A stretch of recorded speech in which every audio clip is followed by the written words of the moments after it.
Greetings, dear subscribers and casual listeners of my channel. Adapting a beloved book to the screen is no easy task. It's not just about retelling the events, it's about capturing the very soul of the story. This was the case with the Harry Potter films. Despite their success, the movies couldn't fit in the full richness of the books, leaving viewers with many unanswered questions. Let's take a look at some of the most noticeable inconsistencies between the books and films that may have puzzled fans. Number 1. Why did Harry, Hermione and Ron go to Hagrid's at night? Philosopher's Stone. In the film, it seems odd that the trio decides to visit Hagrid at night, almost as if they wanted to be caught. Why go in the dark without the invisibility cloak? In the book, it's completely different. Ron had been bitten by the dragon Norbert and was recovering in the hospital wing. Meanwhile, Harry and Hermione were tasked with getting the dragon up to the astronomy tower to deliver it to Ron's brother, Charlie. And yes, they used the invisibility cloak. Malfoy found out after accidentally discovering Ron's letter detailing the plan. Number 2. How did Ginny know Harry had the diary? Chamber of Secrets. The film doesn't explain how Ginny found out that Harry had the diary before she stole it. It seems as though she just knew. But in the book, it's clearly explained. On Valentine's Day, Ginny witnessed a confrontation between Harry and Malfoy, during which the diary fell out of Harry's bag. Ginny saw it, and later, under Tom Riddle's growing influence, she stole it back. Number 3. Why does Expelliarmus sometimes just disarm and other times knock people out? Prisoner of Azkaban. In some scenes, Expelliarmus merely disarms the opponent. In others, like when Snape is hit in the Shrieking Shack, it knocks them off their feet. The books explain it well. In that scene, Snape was hit by 3 simultaneous Expelliarmus spells from Harry, Ron, and Hermione. The combined force caused him to lose consciousness. When Lupin used it alone against Harry, it simply knocked the wand from his hand. No harm done. Number 4. Why wasn't Barty Crouch Jr. a witness to Voldemort's return? Goblet of Fire. In the film, it's strange that the Ministry continues to ignore Voldemort's threat even after Barty Crouch Jr. is exposed. The book gives a reason. When Minister Fudge came to question Crouch, the Dementor accompanying him unexpectedly performed the kiss, sucking out Crouch's soul. The Ministry's key witness was rendered useless. Number 5. Why didn't Harry seek adult help when Sirius was in danger? Order of the Phoenix.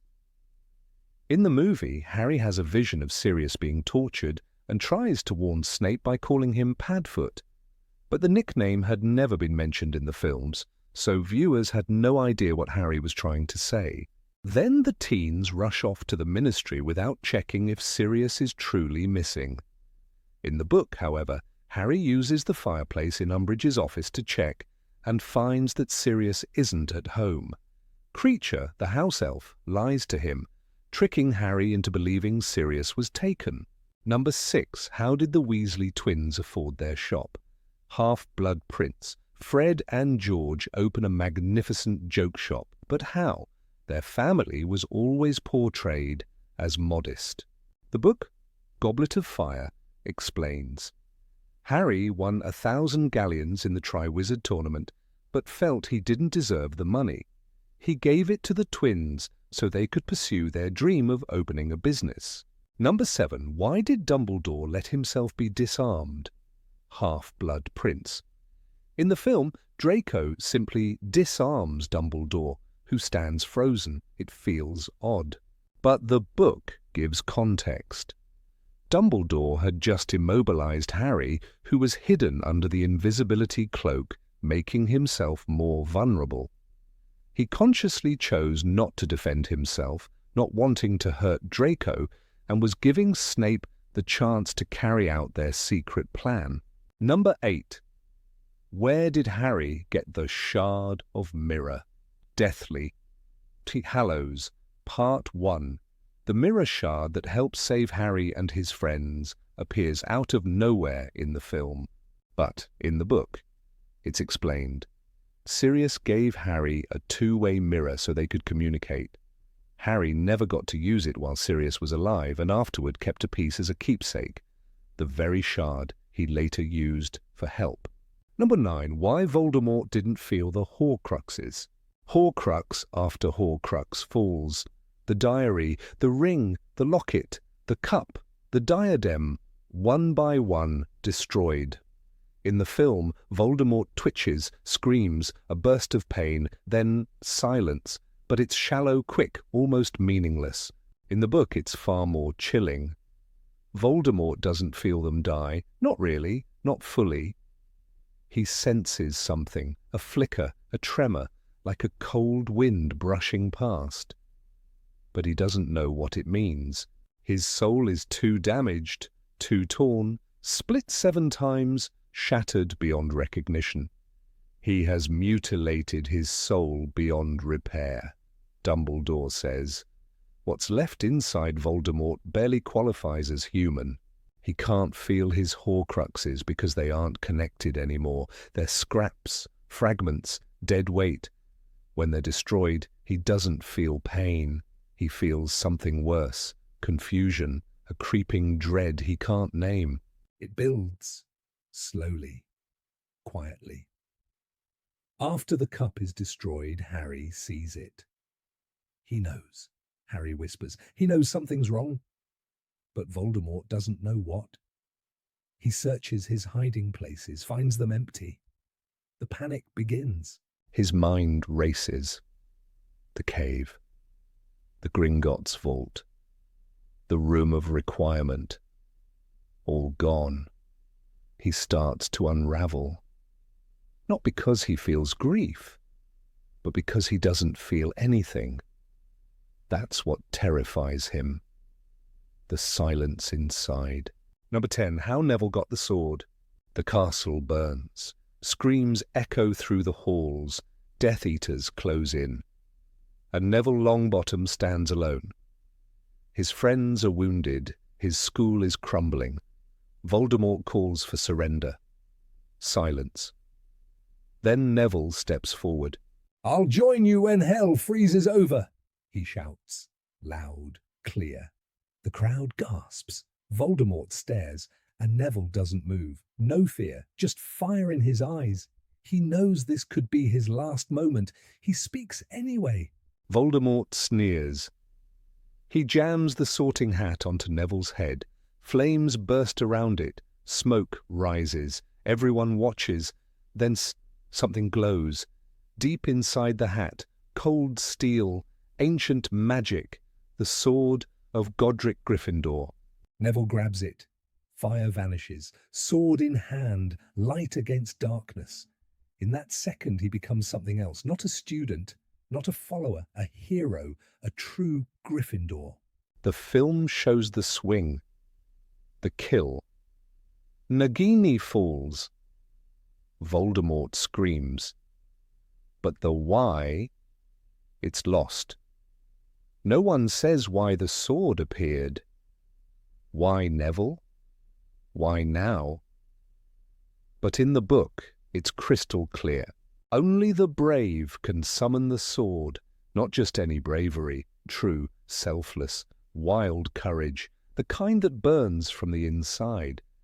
Dumbledore once said, only a true Gryffindor could have pulled that out of the hat. Harry did. Now Neville does. Number 11. Where Winky went and why it matters. In the Goblet of Fire movie, Winky is gone, erased, not a word, not a face. But in the book, she's a key piece of the puzzle. A trembling house elf with big eyes and bigger secrets. Through her, we learn the fall of the Crouch family and how a Death Eater slipped through the cracks. Winky served Barty Crouch Jr. loyal. Obedient, terrified of breaking rules, but behind closed doors, she kept the biggest secret in the wizarding world. Crouch's son, Barty Crouch Jr., didn't die in Azkaban. He escaped. His mother took his place.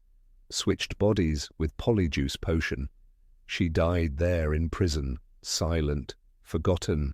Barty Jr. was hidden at home, cursed, bound, watched night and day. Winky was his guard, his nurse, his only comfort. She fed him, cared for him, loved him, even when he raged, even when he lost his mind. No one knew except her.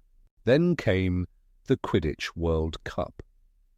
Winky begged to take him to the match, just to see the sky, just for a moment.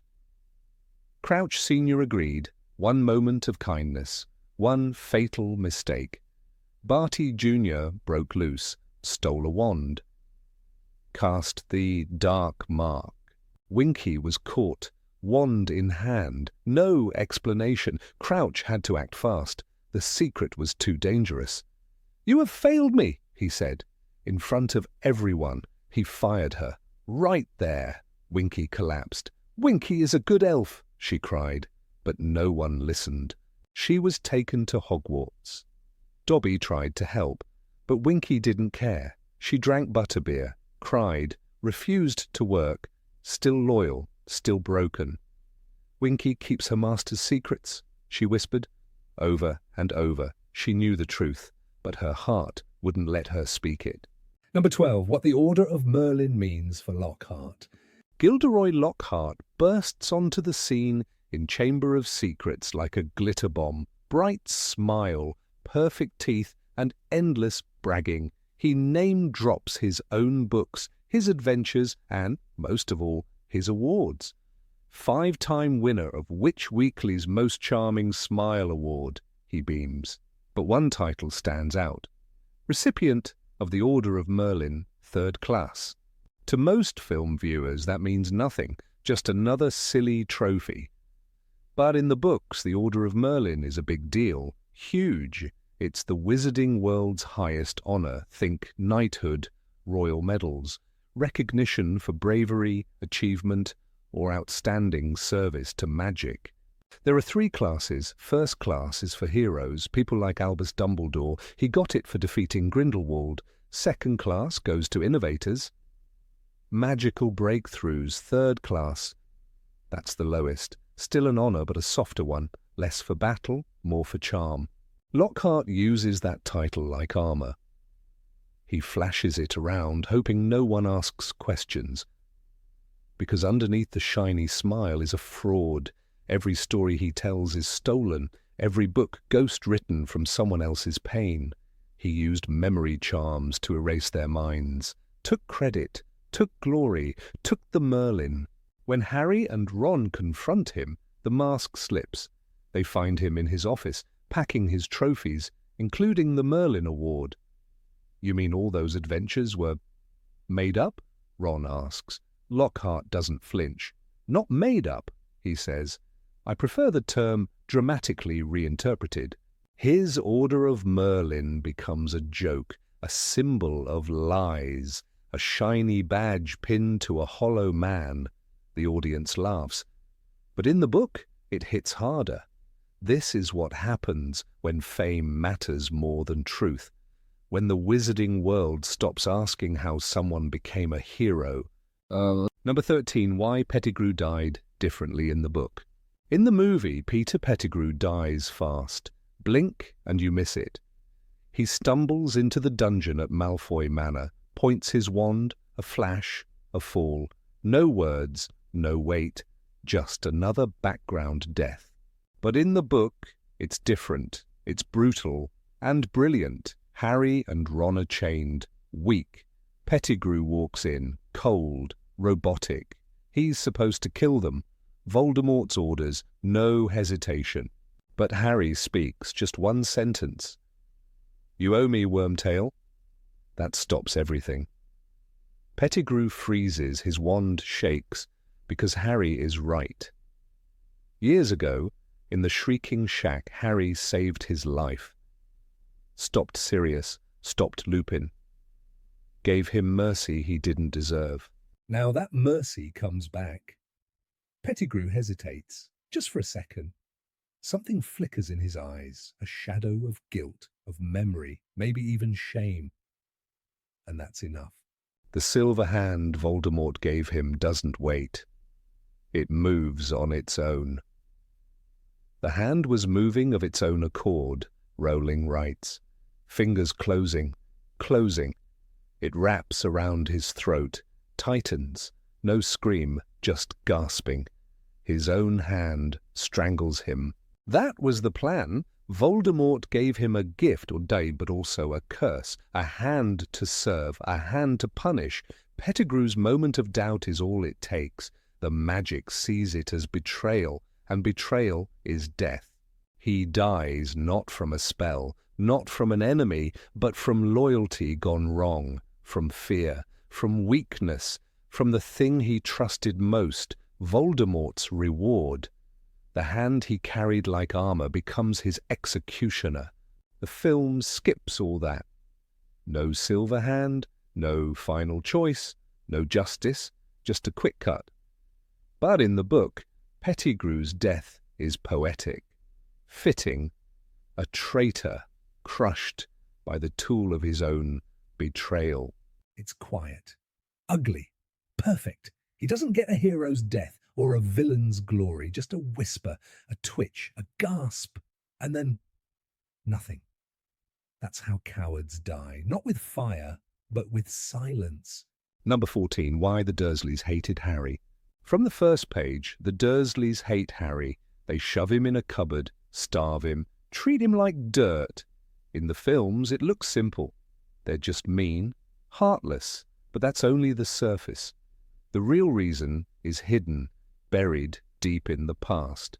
Petunia Dursley once wanted magic too. She was Lily's sister, and Lily got the letter, the one from Hogwarts. Petunia didn't. That broke something in her. She begged Dumbledore to let her in. I wrote to him, she says in the book. I begged him to take me. But he didn't. She was a muggle, ordinary, unchosen. Lily got wands and spells. Petunia got silence and envy. So she lied to herself, told herself Lily was a freak, that Hogwarts was madness. But it wasn't. It was wonder, magic. And Petunia was left on the outside, face pressed to the glass. Then Lily died, and her baby showed up on Petunia's doorstep, with those same green eyes. They're just like hers, she whispered. She didn't want to take him in. She had no choice. Dumbledore's magic forced her hand, but no spell could force love. Vernon didn't help. He hated everything odd, everything different. Magic disgusted him. Harry was born into it. So Vernon crushed it with rules and rage. No funny business, he'd bark. But Harry couldn't help it. Magic followed him like a shadow. Dudley, spoiled and clueless, copied his parents. He hit Harry, mocked him, got everything. Harry got nothing, not out of fairness, out of fear. The Dursleys thought if they starved the magic it might go away. It never did. The saddest truth comes in Order of the Phoenix.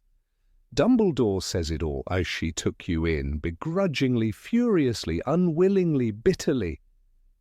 It wasn't kindness, it was duty. Petunia hated Harry not because of who he was, but because of what he reminded her of.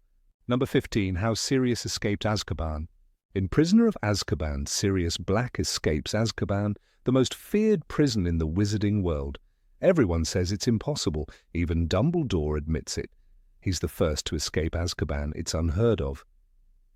The movie leaves it at that. No real explanation, just mystery and silence. But the book tells a different story, a smarter one, a darker one.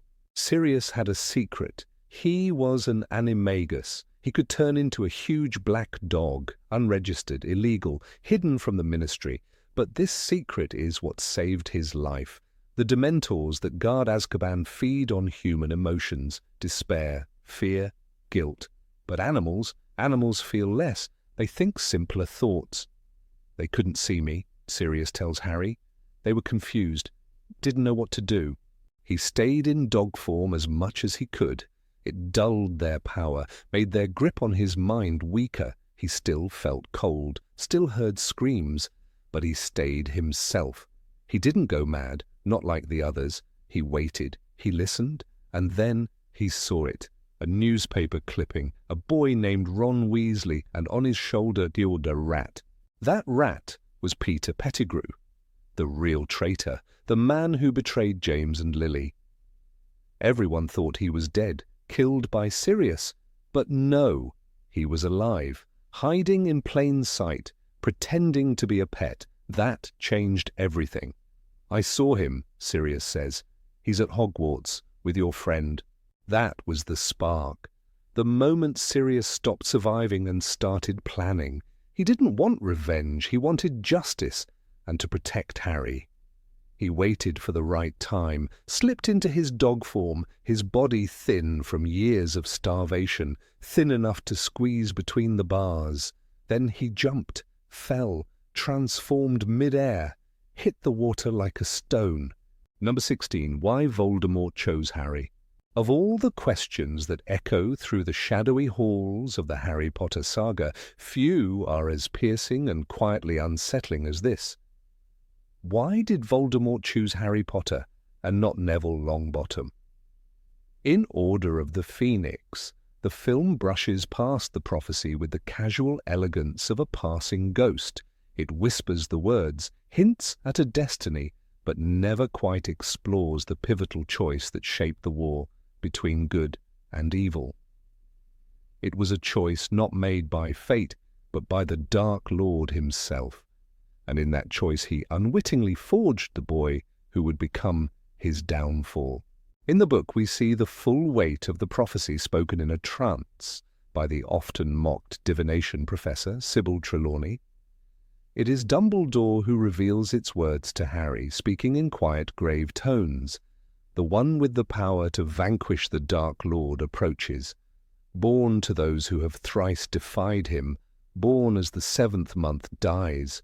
And the Dark Lord will mark him as his equal, but he will have power the Dark Lord knows not.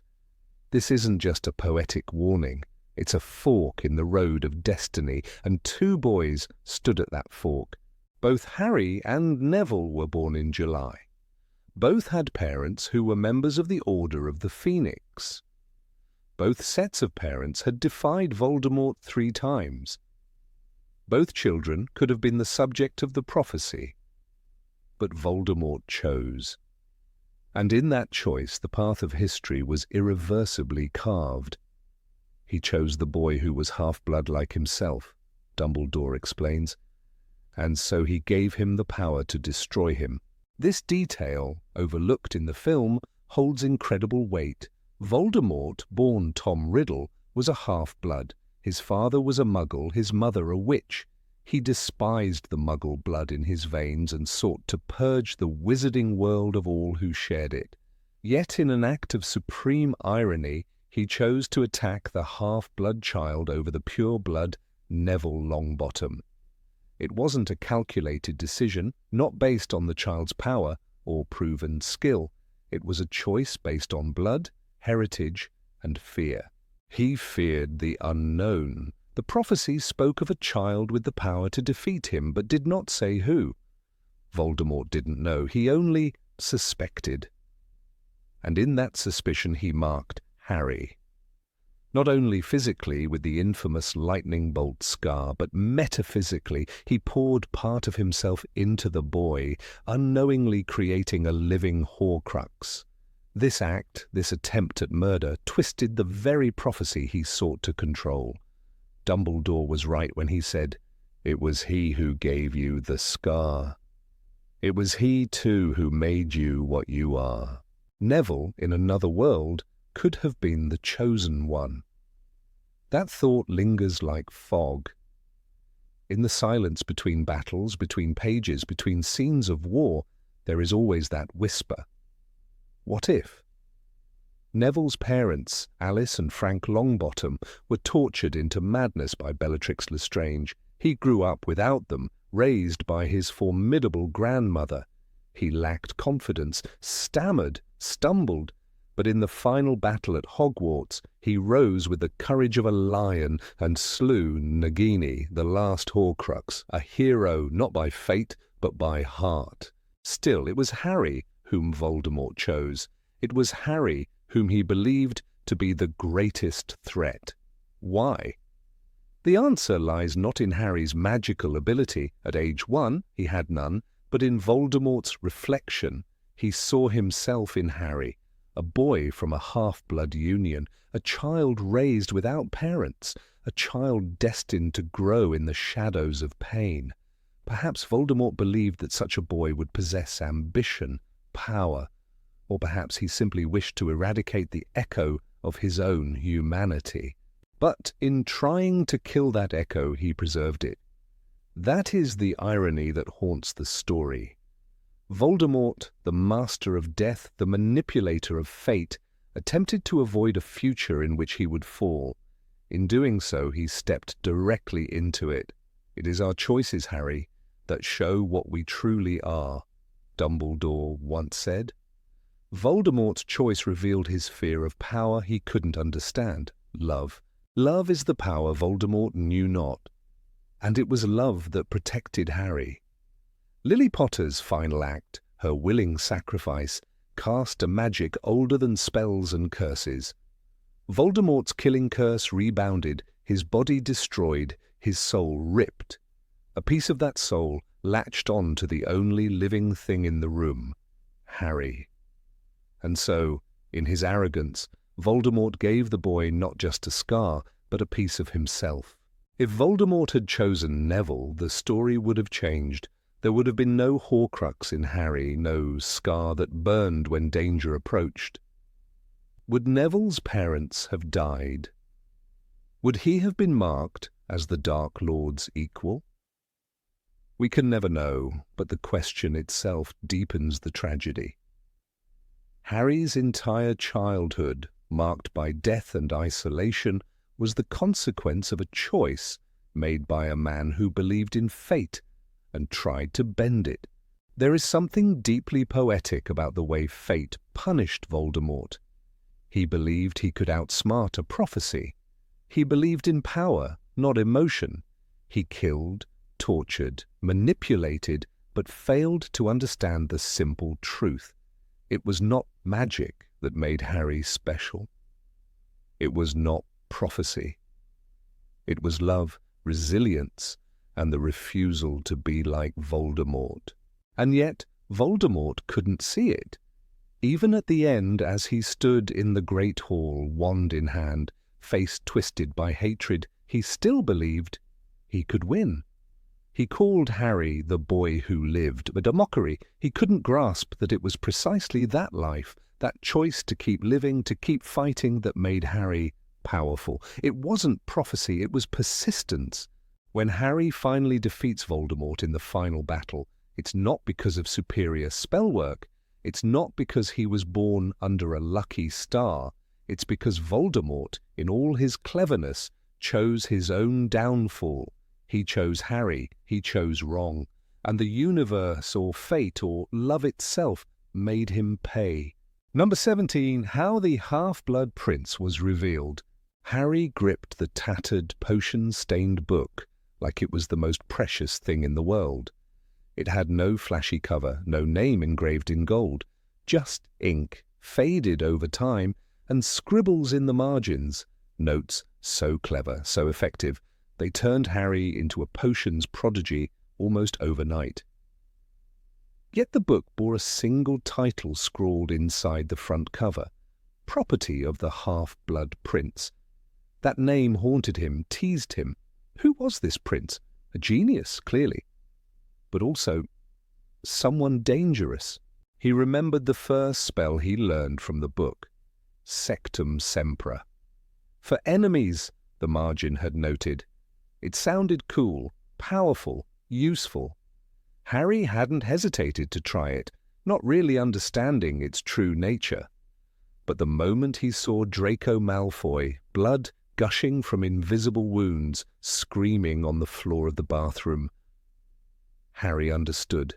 This wasn't just magic, it was something darker, something cruel. and the half-blood prince had written it down like it was just another tip, another trick. The name Half-Blood Prince echoed in Harry's mind more than he liked to admit. Hermione had warned him. She didn't trust the book. "It's not right, Harry," she had said. "That spell, it's not something a normal student would invent." But Harry had dismissed her. The book made him powerful. It gave him an edge. And deep down, Harry wanted to believe the prince was someone noble, someone misunderstood, maybe even a hero like Sirius or Lupin. But the truth was far colder. It happened after Dumbledore's death, after the tower, after Snape fled the castle like a shadow melting into night. Harry ran after him, wand raised, rage and grief fighting inside him. "Fight back, you coward!" he screamed, and Snape, eyes glittering with something like pain, something like fury, blocked every spell with practiced ease.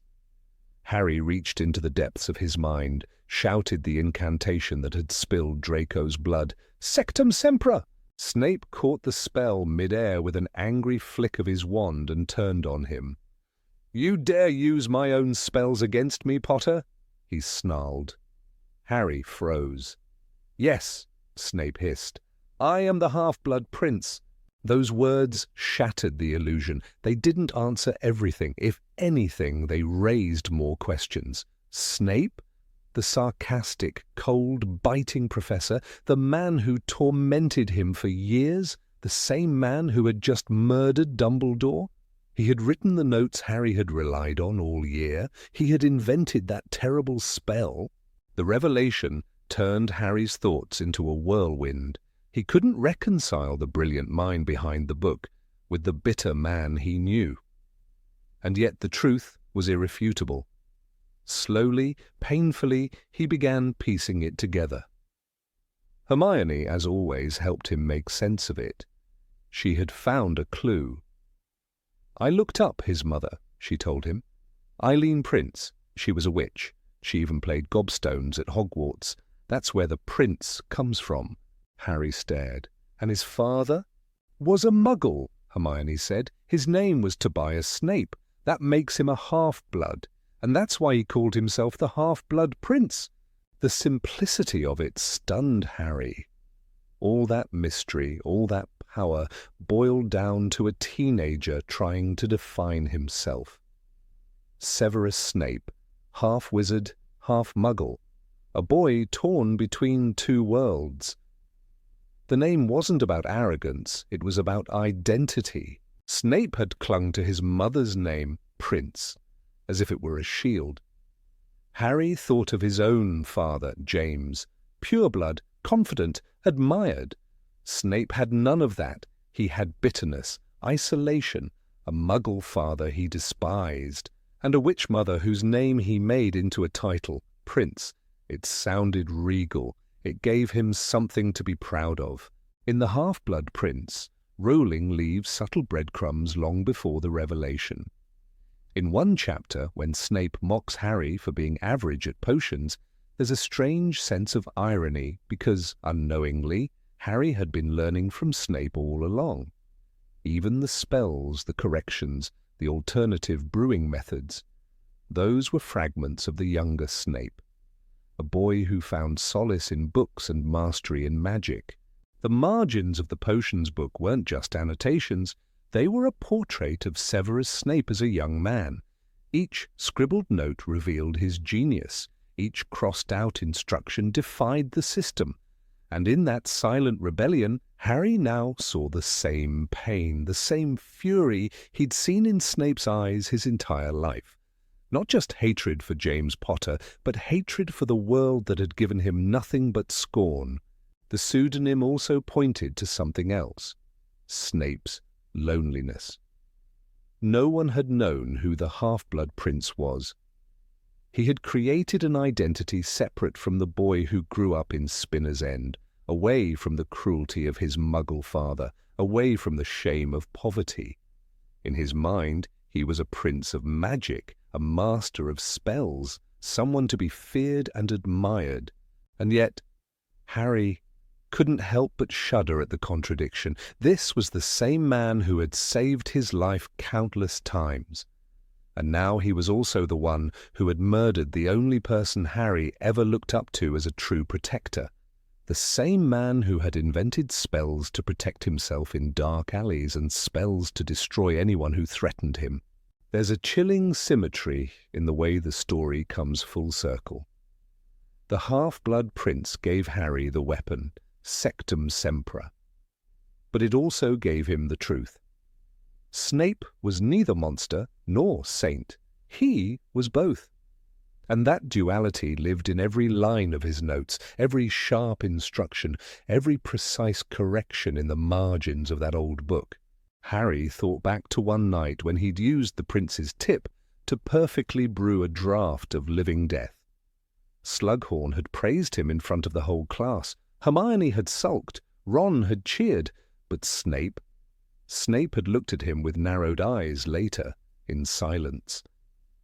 And now Harry realized Snape had recognized his own handiwork, had seen himself in Harry, and said nothing. Number 18. Why Fleur and Bill's wedding felt rushed. The wedding of Bill Weasley and Fleur Delacour in Harry Potter and the Deathly Hallows, Part 1, appears on screen as a sudden, unexplained event, almost like a narrative jolt. For many viewers unfamiliar with the books, the moment felt like a wedding out of nowhere, a celebration without context. Who was Bill? And why was Fleur, the French champion from the Triwizard Tournament, suddenly back in the picture?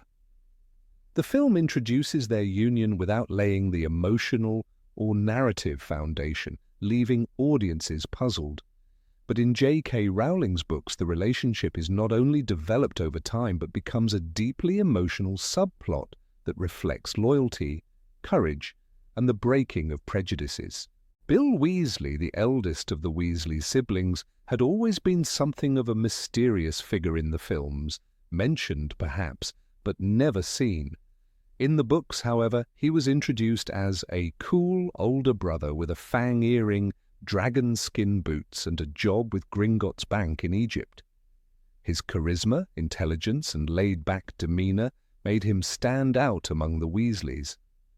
Fleur Delacour, on the other hand, was first introduced in Harry Potter, and the Goblet of Fire as the Beau-Baton champion. Beautiful, proud, and elegant. It was during that Triwizard Tournament that she met Bill for the first time, though the spark between them wasn't immediate or emphasized. Their romance blossomed quietly, mostly off-page in Goblet of Fire. But by the time we reach Harry Potter and the Half-Blood Prince, they are engaged. Fleur begins to visit the Burrow, Bill's family home, and her presence causes tension, particularly with Molly Weasley.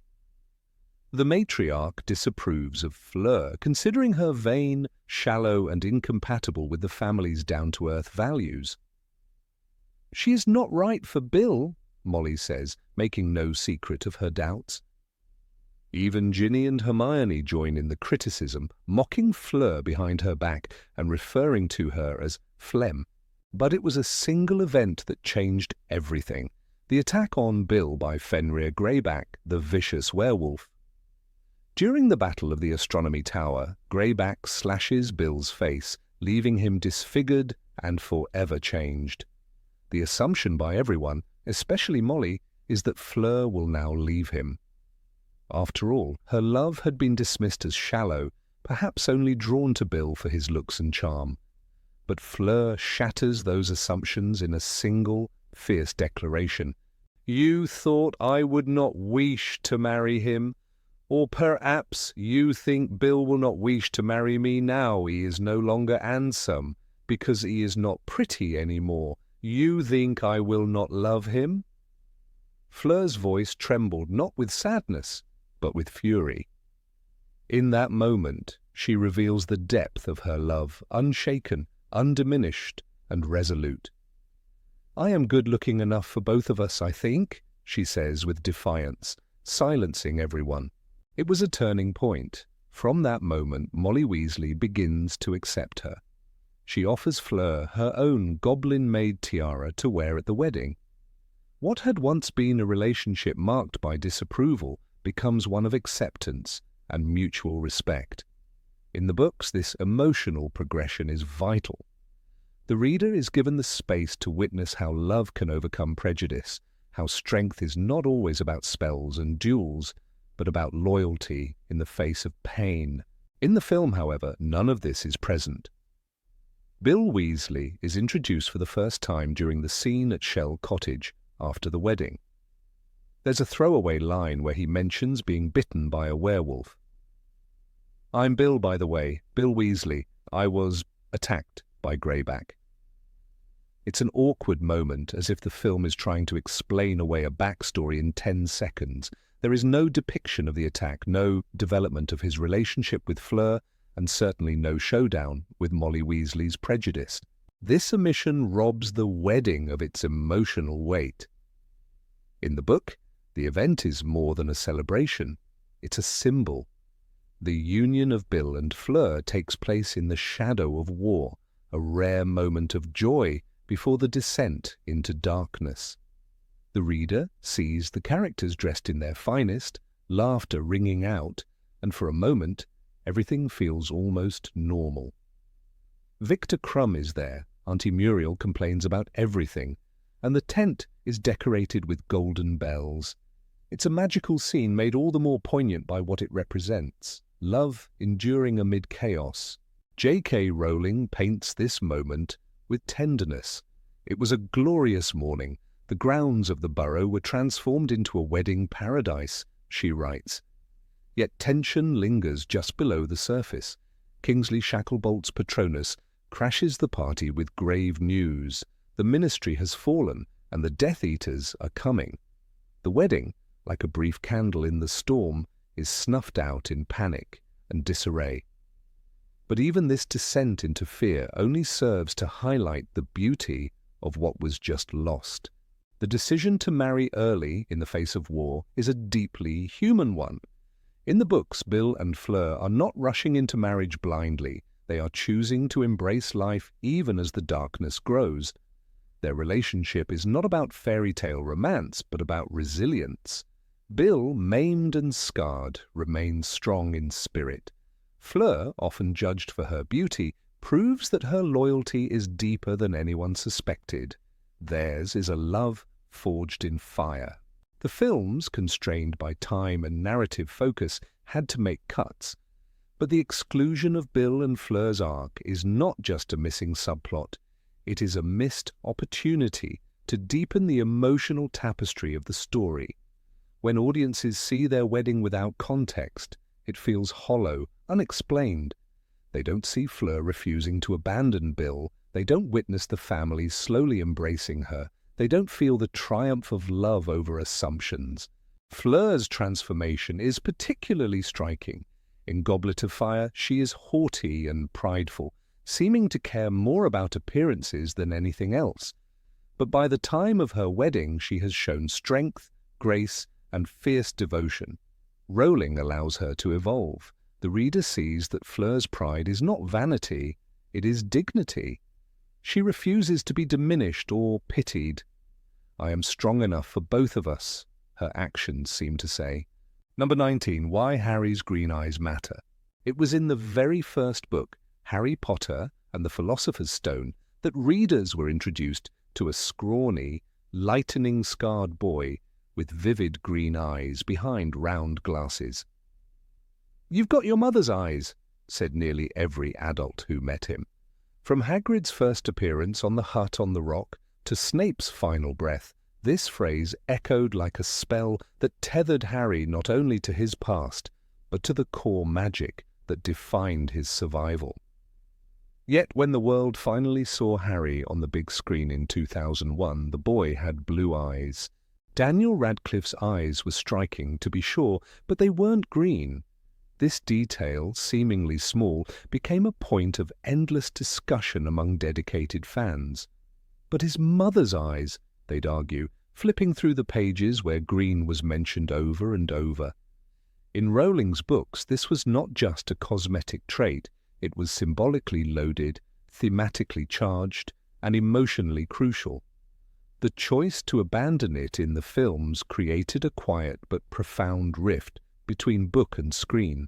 When James and Lily Potter were murdered by Voldemort, it was Lily's eyes, her unwavering gaze as she shielded her son, that became a silent, final act of love. "Stand aside, you silly girl! Stand aside now!" Voldemort had hissed, and she refused. The spell that rebounded was no accident. It was the magic of sacrifice anchored by that gaze. Harry's green eyes weren't just a physical inheritance. They were the living reminder of her choice, her defiance, and the love that became Voldemort's undoing. Severus Snape, whose entire arc centered around his unrequited love for Lily Evans, latched onto those eyes like a man drowning clings to the surface. In Deathly Hallows, his final memory showed him whispering to Dumbledore, "Look at me." And in those words, he wasn't speaking to Harry. He was looking for Lily. It was always about her, and in Harry's eyes he found one last glimpse of the only person he had ever truly loved. How powerful would that scene have been if the green had been unmistakable? In the books, Rowling used the eyes as a motif to connect generations, memories, and moral choices. In The Prisoner of Azkaban, Sirius Black says, "You look so much like your father, except your eyes. You've got my mother's eyes, yeah," Harry finishes. It's a line so oft repeated it almost becomes a mantra. To those who loved Lily, seeing her eyes in Harry was both a comfort and a torment. Even Voldemort noticed. In The Goblet of Fire, when the Dark Lord is resurrected and confronts Harry in the graveyard, he peers into the boy's eyes and remarks on the resemblance. Voldemort, the man who feared death above all, saw in those eyes the love that he could never understand, the love that had destroyed him once and would do so again. That green was a mirror of everything he couldn't grasp, but the films had a problem. Daniel Radcliffe's eyes, a light, piercing blue, simply wouldn't cooperate with the narrative. The filmmakers, knowing the symbolic weight of the green eyes, tried to solve it the simplest way they could, colored contact lenses. But it was a disaster. Radcliffe, only 11 at the time, had a severe allergic reaction. His eyes turned red and puffy. "We tried everything," director Chris Columbus later explained, "but it just wasn't going to work. We had to let it go. In letting it go, they let go of more than just a color. They abandoned a visual cue that tied the emotional arcs of several characters to a single boy. From Snape to Petunia, from Dumbledore to Lupin, Lily's memory was kept alive through those eyes. Petunia, in particular, who harbored both envy and grief, once stared at Harry with a haunted expression. She didn't need to say it. His green eyes were a ghost in her house, a reminder of her sister's brilliance and her own bitterness. Emma Watson, who played Hermione Granger, had her own eye color altered in post-production. Hermione's brown eyes were replaced with Watson's natural hazel blue, and nobody seemed to mind, but Harry's eye color was different. It wasn't just an author's throwaway line, it was deeply woven into the narrative fabric of the series. Readers felt this. They remembered it. They waited for it. Even Dumbledore had commented on them. In Order of the Phoenix, when he's finally honest with Harry, he says, "You have inherited your mother's eyes, Harry." It's not a throwaway phrase. It's a moment of vulnerability. Dumbledore, who had kept so many secrets, revealed his own guilt through those eyes. "Your mother died to save you. If there is one thing Voldemort cannot understand, it is love." That love had a face, and those eyes were its echo. The omission in the films also dulled the resonance of Snape's transformation. Alan Rickman, in his role as Snape, gave a haunting performance that carried the emotional weight of his character's obsession. But how much more powerful would it have been in that dimly lit boathouse if his last vision truly reflected Lily's eyes? the eyes that haunted him, that reminded him every day of what he lost and what he tried to protect. The death of Lily Potter was not shown in explicit detail, but the weight of her sacrifice lived on. Her green eyes in Harry were like a candle kept burning through storm and shadow. In Half-Blood Prince, Slughorn remembers her, tears brimming. "One of my absolute favourites," he whispers. The memory is sweet and bitter. Harry, unknowingly, brings that past into every room with him. It's not that fans blame Daniel Radcliffe. He was a child actor, and his allergy to the lenses was real. The question lies not in practicality, but in adaptation. Could they have changed the eye colour digitally in post-production? Could they have cast an actress for Lily with blue eyes to match Daniel's? Or, at the very least, toned down the emphasis in the dialogue once it became clear the visual link was lost? Instead, the films leaned into the dissonance. Characters still said it. Snape still died whispering for the green eyes that weren't there. The line, "You have your mother's eyes," still rang out, but it became a line hollowed of visual proof. A line that viewers accepted on faith rather than on evidence. And that broke a certain spell. Rowling herself was reportedly disappointed by the change, not angry, but wistful. In interviews, she emphasized how important that particular detail was. It was, to her, one of the emotional touchstones of the series. To see Harry's eyes was to see Lily alive again.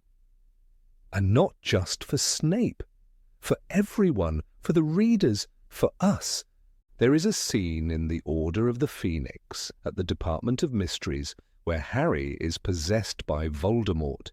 Writhing in agony, consumed by pain, he begins to fight back, not with anger, but with memory. "You're the weak one," Harry gasps. "You'll never know love or friendship, and I feel sorry for you." And in that moment, Voldemort flees.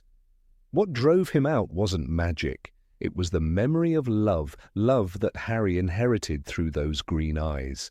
It's strange how such a small detail can cast such a long shadow. And yet that's the essence of Rowling's storytelling. Every thread mattered, every colour had weight. When Sirius died, Harry's grief was amplified not just by loss, but by the sense of being untethered from his parents once again. But the eyes remained. The eyes never left. In the epilogue, as Harry sends his son Albus off to Hogwarts, he sees echoes of Lily again. It's not stated whether Albus has the same eyes, but the gesture of Harry watching his child walk the same path he once did is filled with the same emotional DNA. The eyes were not just a feature, they were a legacy. Could the films have done more? Probably. With modern technology, the eye colour could have been fixed with subtle effects. But perhaps by the time they realised its importance, it was already too late. The image of Daniel Radcliffe as Harry, blue eyes and all, was cemented in pop culture. To change it mid-series would have felt even stranger. Still, fans remember. In their minds, Harry has green eyes in fan art, in fan fiction, in endless online debates. The green lives on. And maybe that's the most powerful magic of all, that readers refuse to let go of what mattered, that they carry Lily's love through every retelling, every memory, every reread.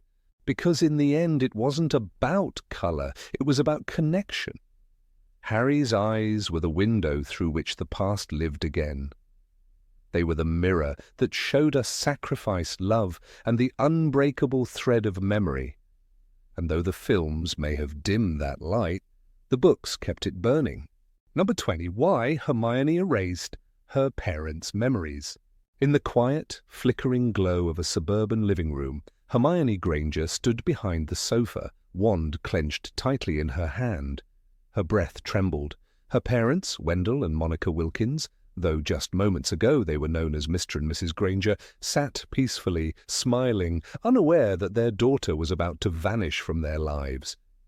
She looked at them one last time, trying to memorize every line of their faces, every quirk of their expressions. In the next instant, with a whispered spell and a hand that didn't stop shaking, she severed the bond between parent and child. "Obliviate," she breathed. This scene, haunting in its simplicity, plays out at the beginning of Harry Potter and the Deathly Hallows, Part 1, the film adaptation. Yet what the movie only briefly touches upon, the book illuminates with quiet, devastating depth. Hermione's decision wasn't just a magical precaution, it was an act of immense personal sacrifice.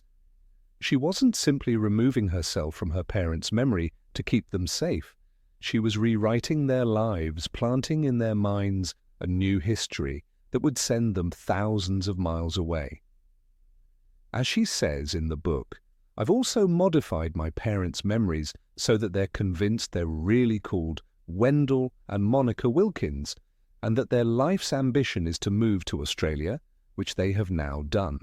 This wasn't a reckless, impulsive decision. Hermione had always been the most logical and calculated of the trio. She understood the stakes. Voldemort had risen, and the Death Eaters were hunting not just Harry, but anyone associated with him. Hermione's Muggle-born status made her especially vulnerable in this new regime. Anyone close to her was a target. Her parents, simple dentists with no magical ability, wouldn't stand a chance against Death Eaters. Worse still, if captured, they could be used as bait, tortured or killed to lure Hermione into a trap. And so she chose to vanish from their lives, not just physically, but mentally. The decision was hers alone, and unlike Ron, who could leave behind a magical family aware of the dangers, or Harry, who had no real family to mourn, Hermione had to erase herself from her parents' reality. It was the cruelest kindness she could give. The spell Obliviate, commonly used by wizards to erase specific memories, is typically employed in small doses. A few seconds here, a minute there. But what Hermione did went far beyond standard memory modification. She reprogrammed her parents' identities. She erased their only child, inserted a fabricated life goal, and ensured they would be oceans away from England's war. This was advanced magic, dangerous, irreversible if done improperly, and emotionally devastating. There's a moment in the film where Hermione's image slowly disappears from the family photographs on the mantel. It's a silent sequence, but it hits hard. That magical erasure symbolizes more than just memory loss. It reflects Hermione's acceptance that for all intents and purposes, she no longer has a family. Her war began with a loss no less severe than Harry's orphaning. But what the movie doesn't show is the depth of Hermione's grief. The book offers glimpses. There's a quiet scene when Ron casually asks how her parents are doing, and she falters for a moment before answering. She avoids the subject, buries it beneath layers of resolve. "I had to," she insists more than once. But the pain of that decision clings to her throughout their journey. Hermione's sacrifice becomes even more poignant when you consider her background. Raised in a loving Muggle household, she didn't grow up in the magical world. She brought that world into her family's life, writing letters home from Hogwarts, telling them of potions and charms and her friends. They had been proud of her, even if a bit baffled. She was their only child, and she had given them a window into a magical world few Muggles ever glimpse. And then, in one swift moment, she took all of it away. The choice to send them to Australia wasn't random, it was calculated. Australia was far enough from England to offer safety, but it was also a place where two middle-aged professionals could feasibly relocate without raising suspicion. Hermione ensured their dental credentials were transferred, created a believable backstory, and gave them just enough familiarity with their false lives to pass any scrutiny. She didn't simply erase their memories, she replaced them.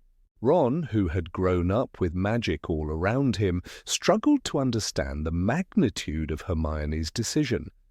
Harry, orphaned since infancy, recognized the cost immediately. During one hushed conversation, he looked at her and said, "That was brave. I don't know if I could have done that." Hermione didn't respond. She just turned away, biting her lip. Her silence speaks volumes. For Hermione, bravery didn't come with loud declarations or dramatic gestures. It came in the form of quiet suffering, of bearing pain without complaint. This moment was one of the most adult decisions in the series, a young woman choosing the greater good over personal comfort, knowing full well she might never see her parents again. And still, she carried on. Through forests, frost, betrayal, and battle. Through the breaking of wands and the shattering of friendships. She fought alongside Harry and Ron, never once suggesting that her sacrifice was more than anyone else's. But the truth is, it was. She didn't just risk her life, she dismantled it. It's easy to overlook this detail amidst the larger chaos of Deathly Hallows. There are Horcruxes to destroy, friends to bury, enemies to fight. But Hermione's action stands as a quiet monument to what the war cost beyond the battlefield.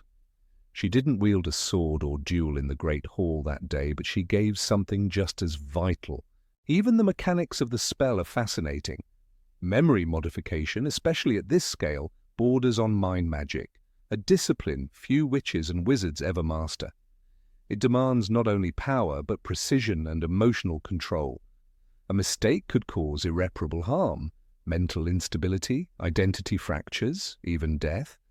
The fact that Hermione, still a teenager, could execute such a feat is testament not just to her intelligence, but to her self-mastery. One might wonder, did she ever doubt herself? Did she wake in the dead of night, wondering whether her parents were safe, whether they missed her without knowing why? Did she replay the scene, the spell, the vanishing photographs? The book doesn't say, but Hermione's haunted expression and occasional silences suggest that she did. Later, after the Battle of Hogwarts, when the world was no longer under Voldemort's shadow, Hermione reversed the spell. She travelled to Australia, found her parents, and restored their memories. But things were never quite the same. Imagine waking up with years of missing time, only to be told that your daughter had vanished and returned, bearing the weight of a war you never knew existed. In The Cursed Child, the stage play set years later, Hermione has become Minister for Magic. It's a fitting role for someone who always believed in justice and order, but even as she governs the wizarding world, one wonders if the echoes of that spell still haunt her. Her actions, however noble, left scars on her, and perhaps on her parents as well. In many ways, this moment encapsulates the essence of Hermione's character. She is the one who plans ahead, who takes on burdens others might ignore. While Ron and Harry plunged into danger, often reacting in the moment, Hermione prepared for the worst.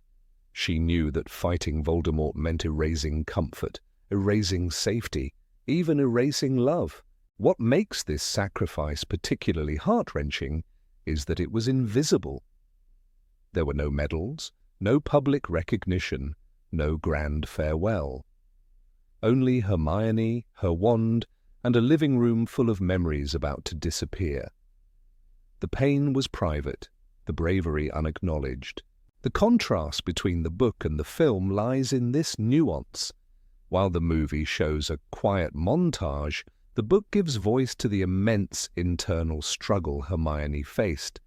It allows readers to feel the weight of her decision, to understand the depth of her love, not just for her friends, but for her parents, whom she protected the only way she knew how. And in the end, isn't that what makes Hermione a true hero? Not just her intellect, not just her spells, but her willingness to do what others couldn't. She gave up her family to save them. She erased her identity to keep them alive. And then, once the storm had passed, she fought to restore what she had lost. Her story isn't the loudest. It's not always in the spotlight, but it is perhaps the most human.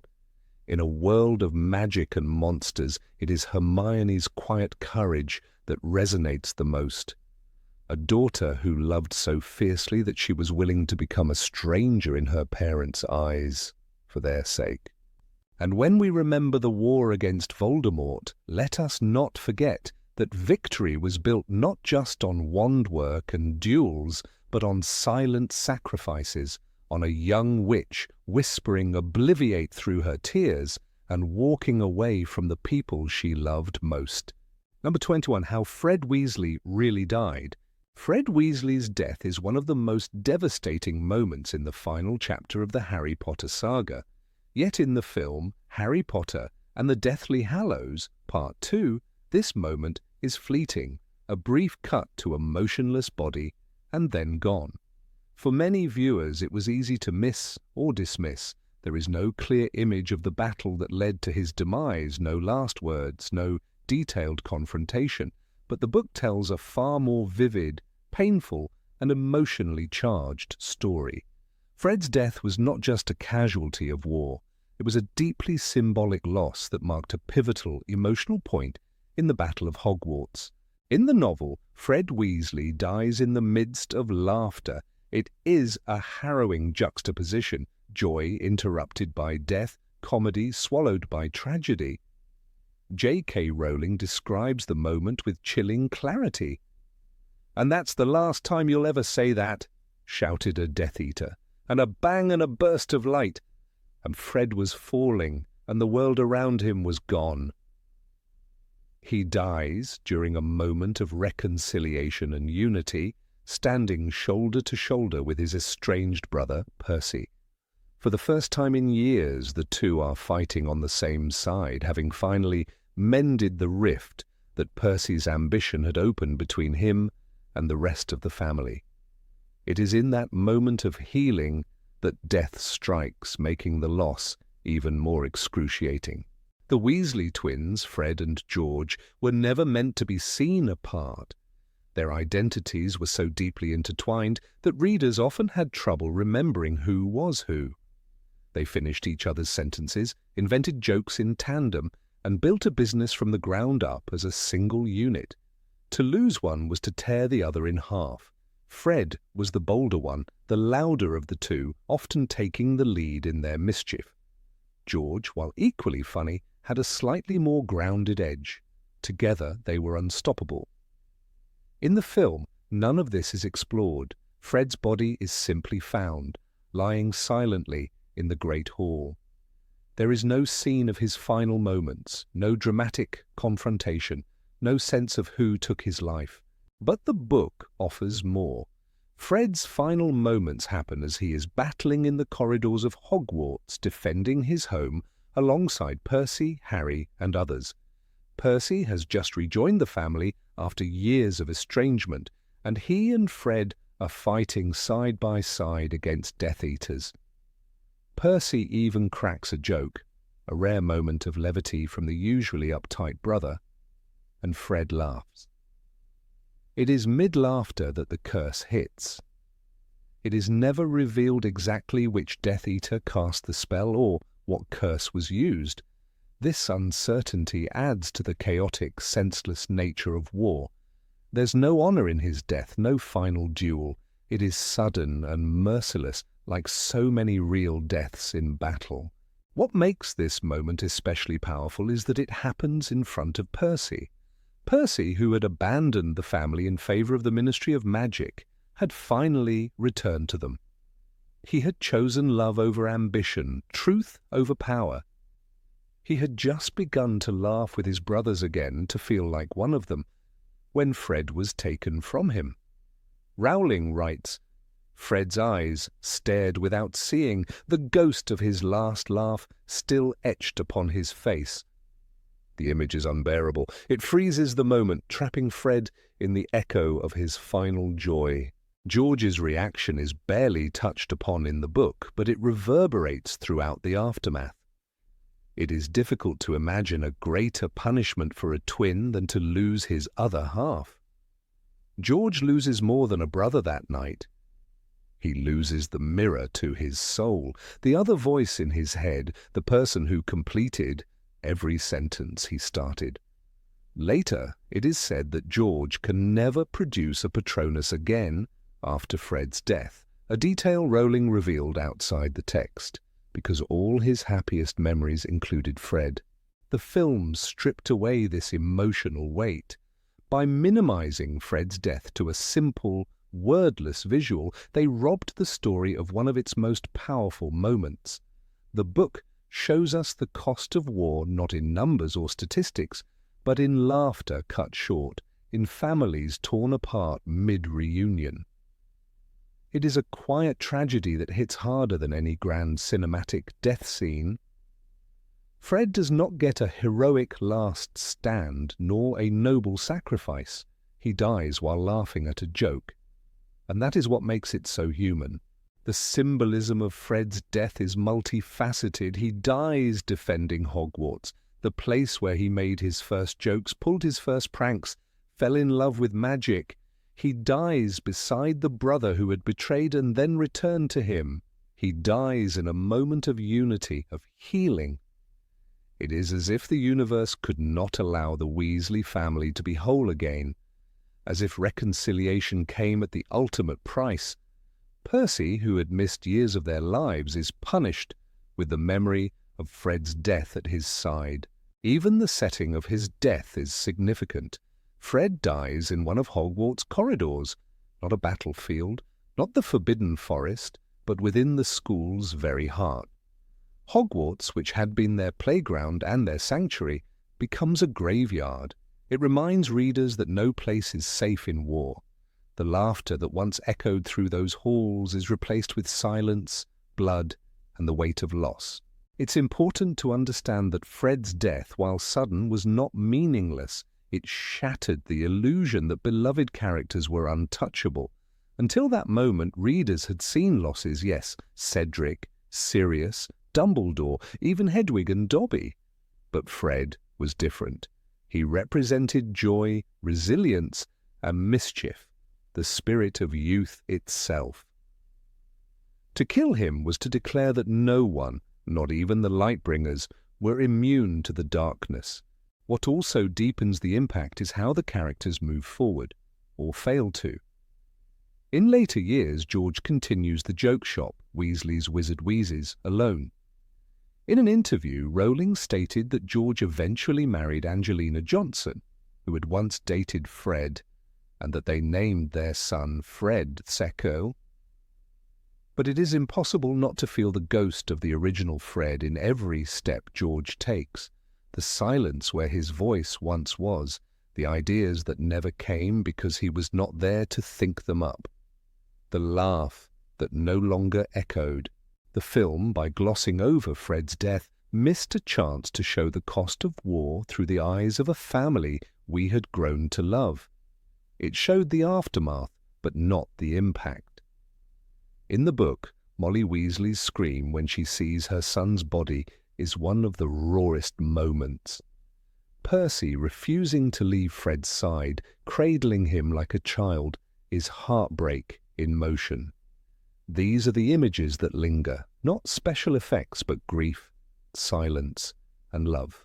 Fred's death also serves a narrative purpose. It marks a turning point in the battle. The loss of Fred is not just a blow to the Weasleys, it signals to the reader that the final hour has come, that the war is no longer a story of bravery, but of survival. Harry, who sees Fred's body, is shaken. It adds to the weight of everything he must still face. The death reminds us what's at stake. Not just lives, but joy, future, the very soul of the world they're trying to protect.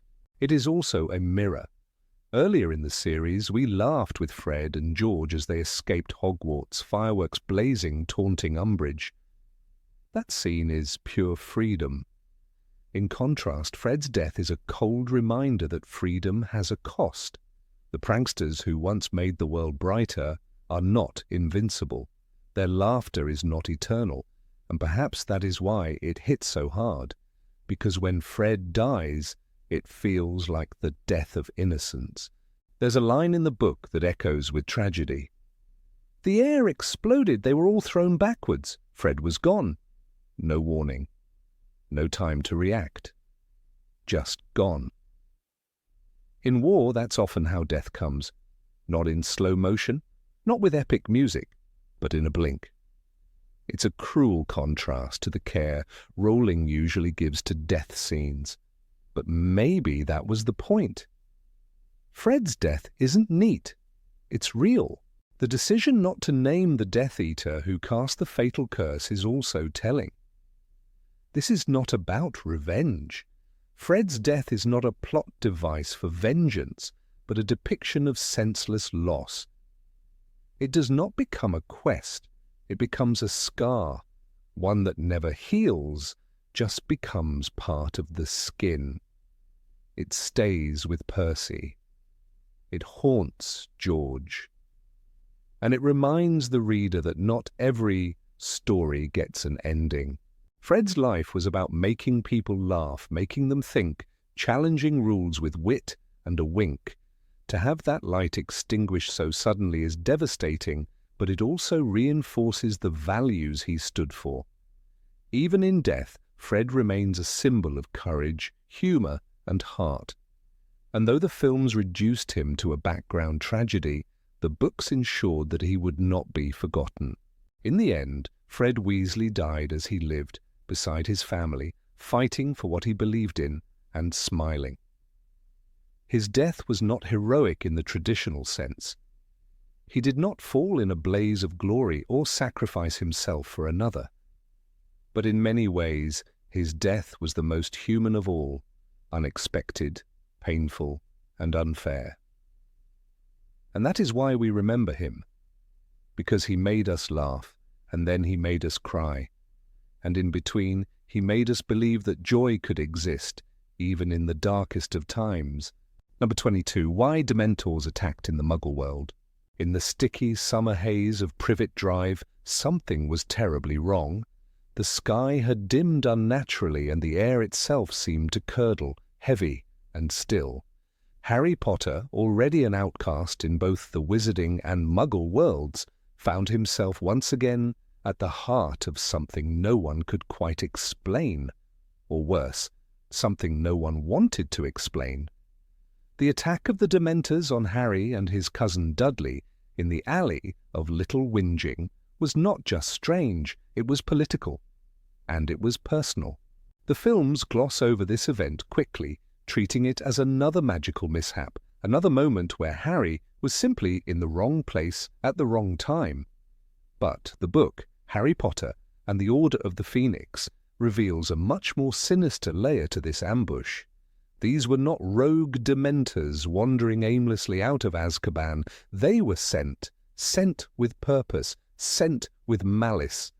And the sender was none other than Dolores Jane Umbridge, the sweetly poisonous undersecretary to the Minister of Magic. In the book, Harry tells Dumbledore they were there, in the alley, 2 of them. Dudley and I couldn't see anything before it got cold. Then they were just there. Order of the Phoenix, Chapter 2. What makes this moment particularly chilling is not just that Dementors were present in the Muggle world, but that they were allowed to be. For Dementors to leave Azkaban, they required direct authorization from the Ministry. And in this case, someone within the Ministry had not only allowed it, but commanded it. Dolores Umbridge, who would soon enter Harry's life as a pink-clad terror at Hogwarts, had already been manoeuvring against him long before the school year began. Acting under the influence, and perhaps under the encouragement, of Cornelius Fudge, Umbridge saw Harry as a dangerous symbol, a boy who claimed Lord Voldemort had returned, a boy who, in her words, was spreading dangerous misinformation. What better way to ruin his credibility than to provoke him into breaking wizarding law? The underage use of magic was strictly forbidden outside Hogwarts. And yet, when the Dementors descended on Harry and Dudley, Harry had no choice. He drew his wand and cast the Patronus charm, an advanced piece of magic that most adult wizards struggled with.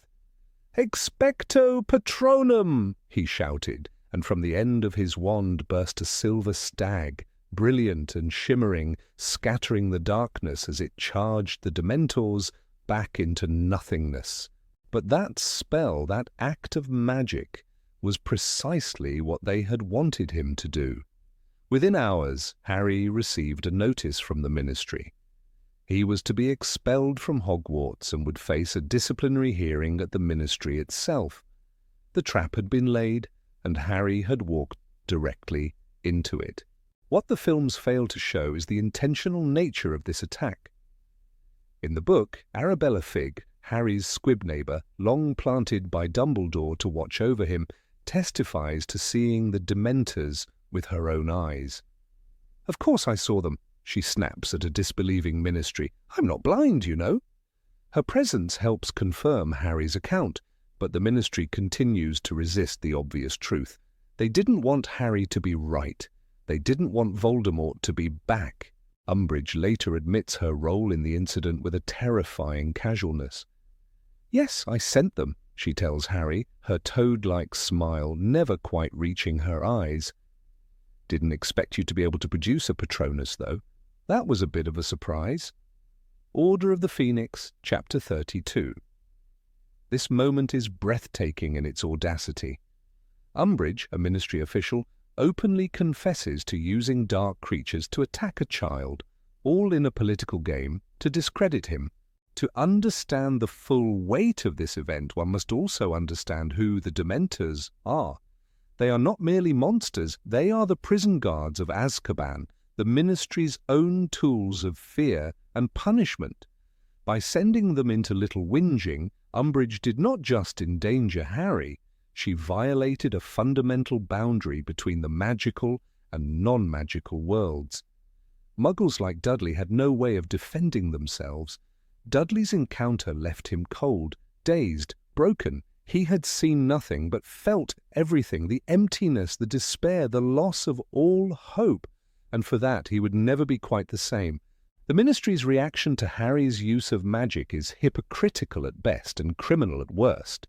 They knew full well what had happened, but Fudge, increasingly paranoid and obsessed with maintaining power, saw Harry as a threat. After all, if the boy who lived claimed that he who must not be named had returned, the Ministry would be forced to act. And action required courage, action required accountability. Fudge wanted neither. Instead, he empowered Umbridge and others like her to silence the truth. The attack by Dementors was not a warning. It was a message. "Keep your mouth shut, or we will destroy you." The hearing at the Ministry only deepens this sense of corruption. Harry enters the vast courtroom, Courtroom 10, the same dark place where Death Eaters were once tried, and finds himself treated not as a victim, but as a criminal.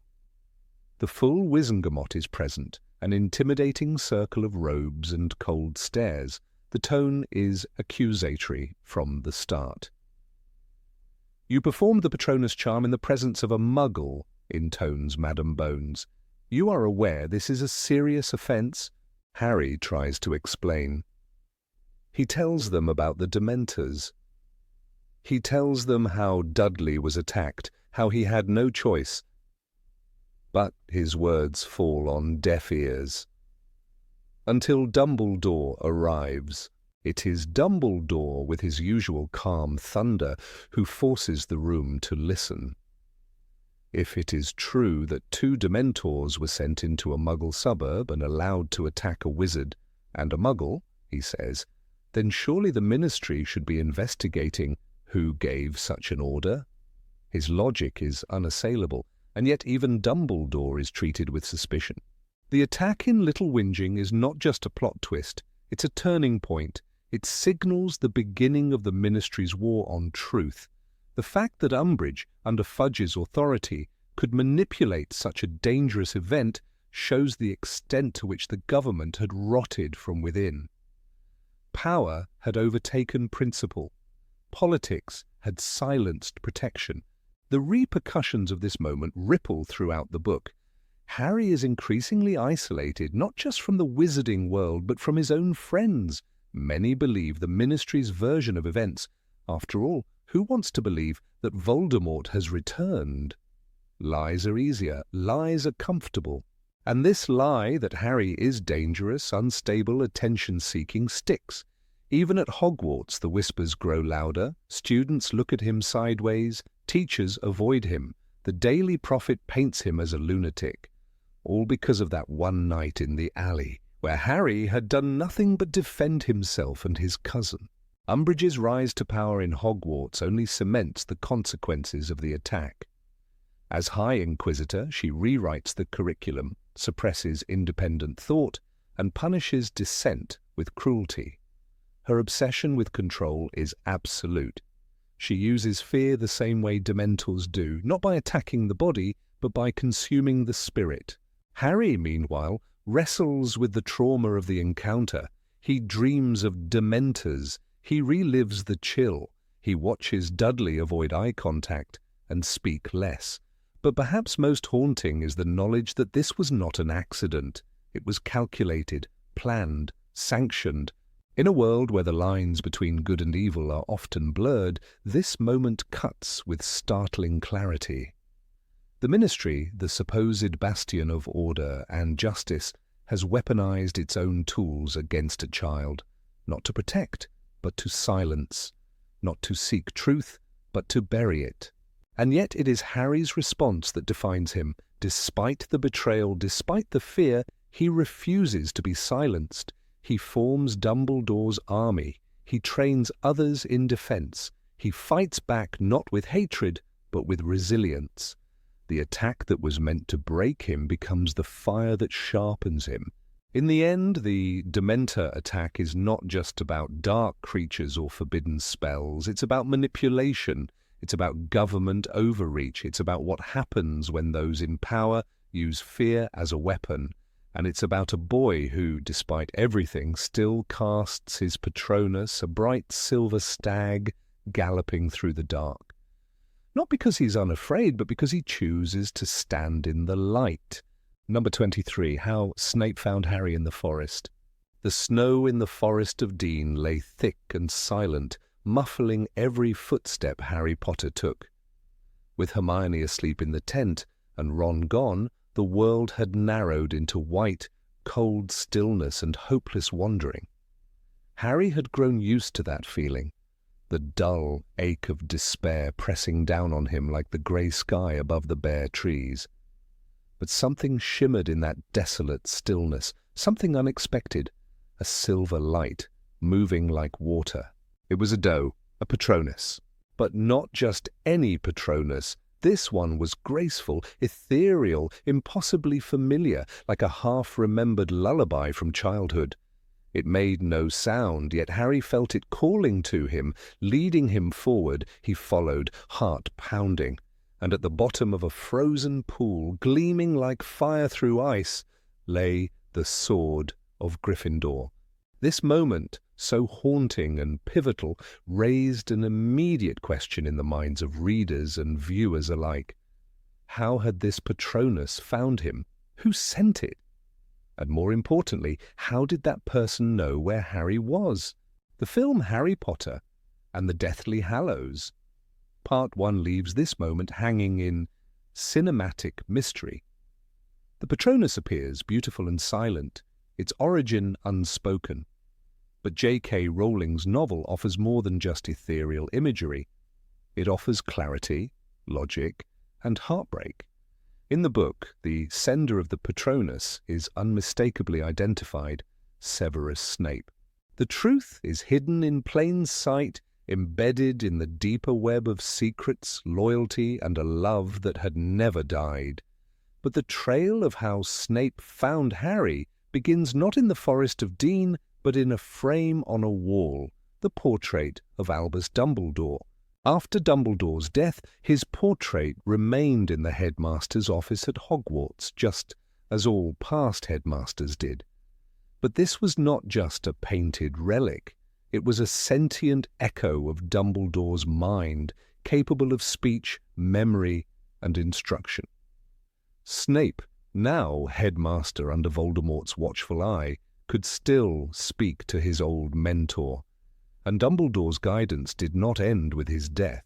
It was Dumbledore's portrait that gave Snape the information he needed, and the mission he must carry out. When Harry, Ron, and Hermione went into hiding, they used enchantments to conceal their movements. Yet Dumbledore, through means unknown but likely magical surveillance linked to the Order, or Snape's own knowledge, had a sense of their general whereabouts. In The Prince's Tale, one of the most emotionally charged chapters in the entire series, Rowling pulls back the curtain on Snape's secret loyalties. Within those pages lies the answer. Dumbledore's portrait instructs Snape to deliver the sword of Gryffindor to Harry, knowing that only a true Gryffindor can retrieve it under the right conditions, and only then would it destroy Horcruxes.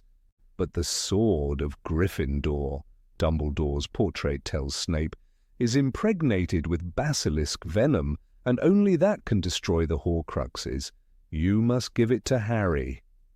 Snape, always 2 steps ahead of everyone else, realizes he cannot simply hand the sword to Harry. It must be discovered, earned. That's when he devises a plan both clever and haunting. He must not know that you gave it. If he has any loyalty to you, he will not accept it. The boy must not know you are involved, the portrait warns. So Snape doesn't approach Harry, doesn't speak to him, doesn't reveal himself. Instead, he sends a message in the only form Harry might trust without question. A Patronus. And not just any Patronus, his Patronus. Lily, after all this time? Always, Snape replies. This moment, when Snape's Patronus is revealed to be a doe, the same as Lily Potter's, unravels the deepest truth of Snape's heart. He had loved Lily all his life. That love, undying and unrequited, guided his every action since her death. So it is no accident that Harry follows the Patronus in the Forest of Dean. Deep in his bones, even if he doesn't yet know why, he recognizes its essence. It is the ghost of his mother's love, sent by the man who had spent the last 16 years trying to protect the son she died for. But how did Snape track him so precisely? Though the book never spells it out with absolute detail, it provides enough to piece together the answer. Snape had access to Order intelligence through Dumbledore's portrait, and may have known of regions where Harry might be hiding. But it's more than that. Snape was a master of stealth. As a skilled Occlumens and accomplished spy, he had spent years slipping through magical barriers and shadows, gathering information no one else could. It's likely Snape used his knowledge of magical concealment spells and detection charms to pinpoint Harry's location. But Rowling offers a final hint. When Snape delivers the sword, he ensures it's placed in a way only someone brave, desperate, and true of heart would reach for it. He doesn't just leave it on the ground. He places it beneath the frozen water. I could have drowned, Harry would later tell Ron. He put the sword there on purpose. He wanted to see if I was brave enough. Snape, in his own cruel, indirect way, tests Harry, perhaps to honor the Gryffindor ideal, perhaps to ensure the boy is still the chosen one Dumbledore believed in. But he also guards the sword even as he lets it go. His Patronus lingers until Harry begins to follow, then vanishes. A silent goodbye. It's a breathtaking orchestration of secrecy, courage, and tragic devotion. In the film adaptation, this detail is left out. The audience sees only the Patronus and the sword. No sign of Snape.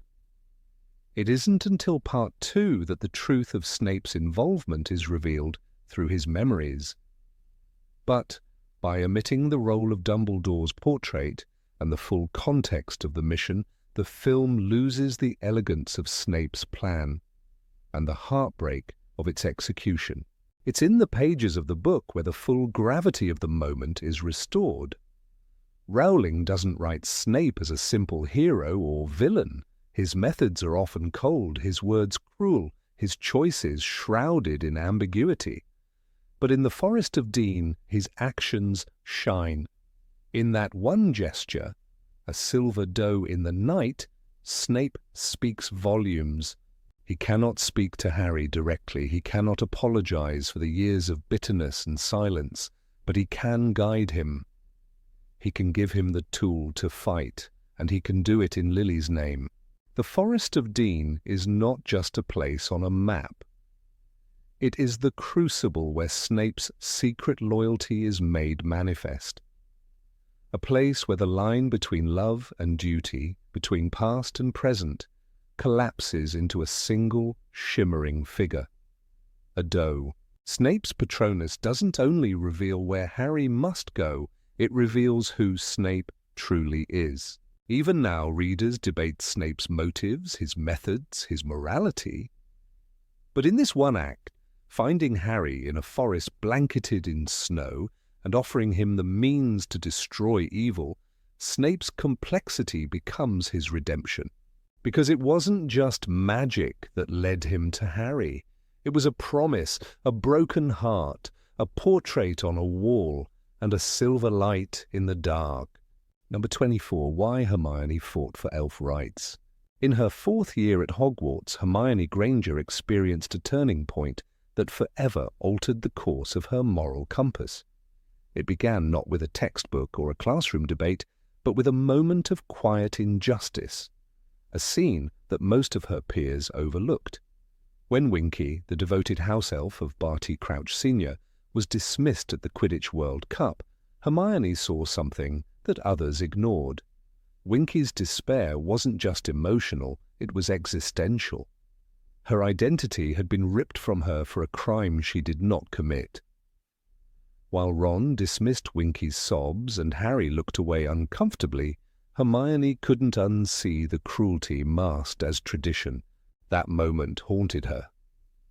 "You shouldn't have called her elf, Ron," Hermione snapped later, her eyes flashing, "and you shouldn't have laughed."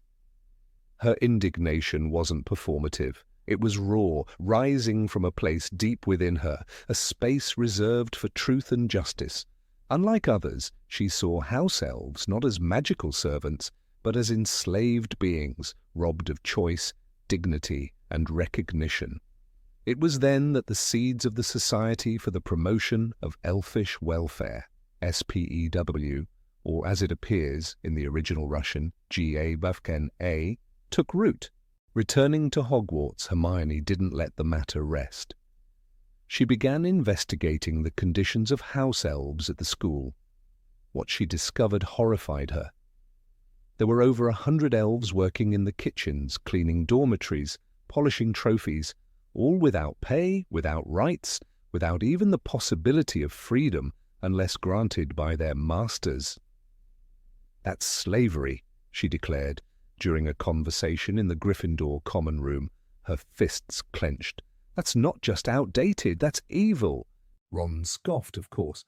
"But they like it, they're happy," he said, echoing the sentiment that permeated the entire wizarding world. But Hermione didn't believe in convenient lies. She pressed on, even as her peers rolled their eyes. She stormed into the library, poring over books that few students ever touched. The great wizarding abuses of the 18th century, dark discriminations of the magical kind, and the enchanted shackles, a study of house elf bondage. In every dusty volume, she found echoes of injustice and silence. It wasn't long before Hermione put pen to parchment. She created pamphlets, scribbled slogans, and designed badges that read, SPEW, Freedom for Elves Now. She was met with laughter, of course. Fred and George turned it into a joke. Even Hagrid, whom she respected deeply, told her she was barking up the wrong tree. But Hermione had never been one to back down in the face of mockery. Her resolve only grew stronger. She appointed herself president, made Harry treasurer, to his dismay, and named Ron secretary, much to his horror. The organization was born not in a blaze of glory, but in a quiet corner of Gryffindor Tower, surrounded by disinterest and sarcasm, yet her passion was real. Hermione began sneaking into the kitchens to talk with the elves. Dobby, now free and working at Hogwarts for wages, welcomed her efforts. He proudly wore the tea cosy she had knitted for him. But the other elves, they were horrified. They hid from her. They saw her gifts, scarves, socks, mittens, as insults, as traps. "We has no use for clothes, miss," one elf whispered, before vanishing into the shadows. But Hermione refused to give up. "They're brainwashed," she told Harry one evening. "They've been taught for centuries that they're inferior, that their only purpose is to serve. Just because they don't want freedom doesn't mean they don't deserve it." In her voice was the same determination she had when facing trolls, Death Eaters, and unfair professors. For Hermione, this wasn't about popularity or attention, it was about principle. In truth, Hermione's campaign highlighted a deeper hypocrisy within the wizarding world. The same community that feared Voldemort's ideology of blood purity had its own caste system built on silence and magical servitude. House elves weren't seen as magical creatures, but as tools. And even those who considered themselves liberal, like Dumbledore, were complicit. While Dumbledore paid Dobby and treated him with respect, he allowed the rest of the elves to remain bound by centuries-old enchantments. Hermione knew she was challenging centuries of magical tradition, but that didn't stop her. She kept knitting, kept writing, kept speaking. She tried to get the word out during the Yule Ball preparations, urging her fellow students to think twice before enjoying the luxuries that invisible hands had labored over. Most shrugged her off. "It's not our problem," said Seamus. "They like working," said Lavender. But Hermione kept going. There was one particular scene, often overlooked, when her frustration boiled over. After yet another sarcastic comment from Ron, Hermione exploded. "Just because it's always been that way doesn't make it right. You wouldn't say that about Muggleborns, would you? Or about goblins?" Her voice trembled, not with weakness, but with fury. It was the fury of someone watching the world willingly turn its back on suffering. Through SPEW, Hermione grew into herself. She was no longer just the clever girl with all the answers. She was the girl who asked uncomfortable questions, who refused to accept injustice just because it was convenient. This activism shaped her deeply. Later, in the Deathly Hallows, when she erased her parents' memories to protect them, or when she argued with Ron over the morality of killing Horcruxes, we see the same moral clarity that began with Winky and the kitchens of Hogwarts. Her activism was more than a subplot, it was a mirror. It reflected how the wizarding world, for all its wonders, was riddled with the same problems as the Muggle one. And while others chose comfort over confrontation, Hermione chose the harder path. She confronted ignorance with education, cruelty with compassion, and apathy with action. She never stopped believing that change was possible. Even when her badges went ignored, even when her pamphlets were tossed aside, even when the elves refused her gifts, she kept going. In a world where few dared to speak out, Hermione's voice rang loud and clear. "It's not about what they want right now," she told Harry in a quiet moment. "It's about what they deserve, and I won't stop until they have it." Her empathy for Winky was not just a reaction, it was the spark of a revolution. Winky, whose trembling hands clutched her butterbeer in the Hogwarts kitchens, became the face of a problem Hermione could no longer ignore.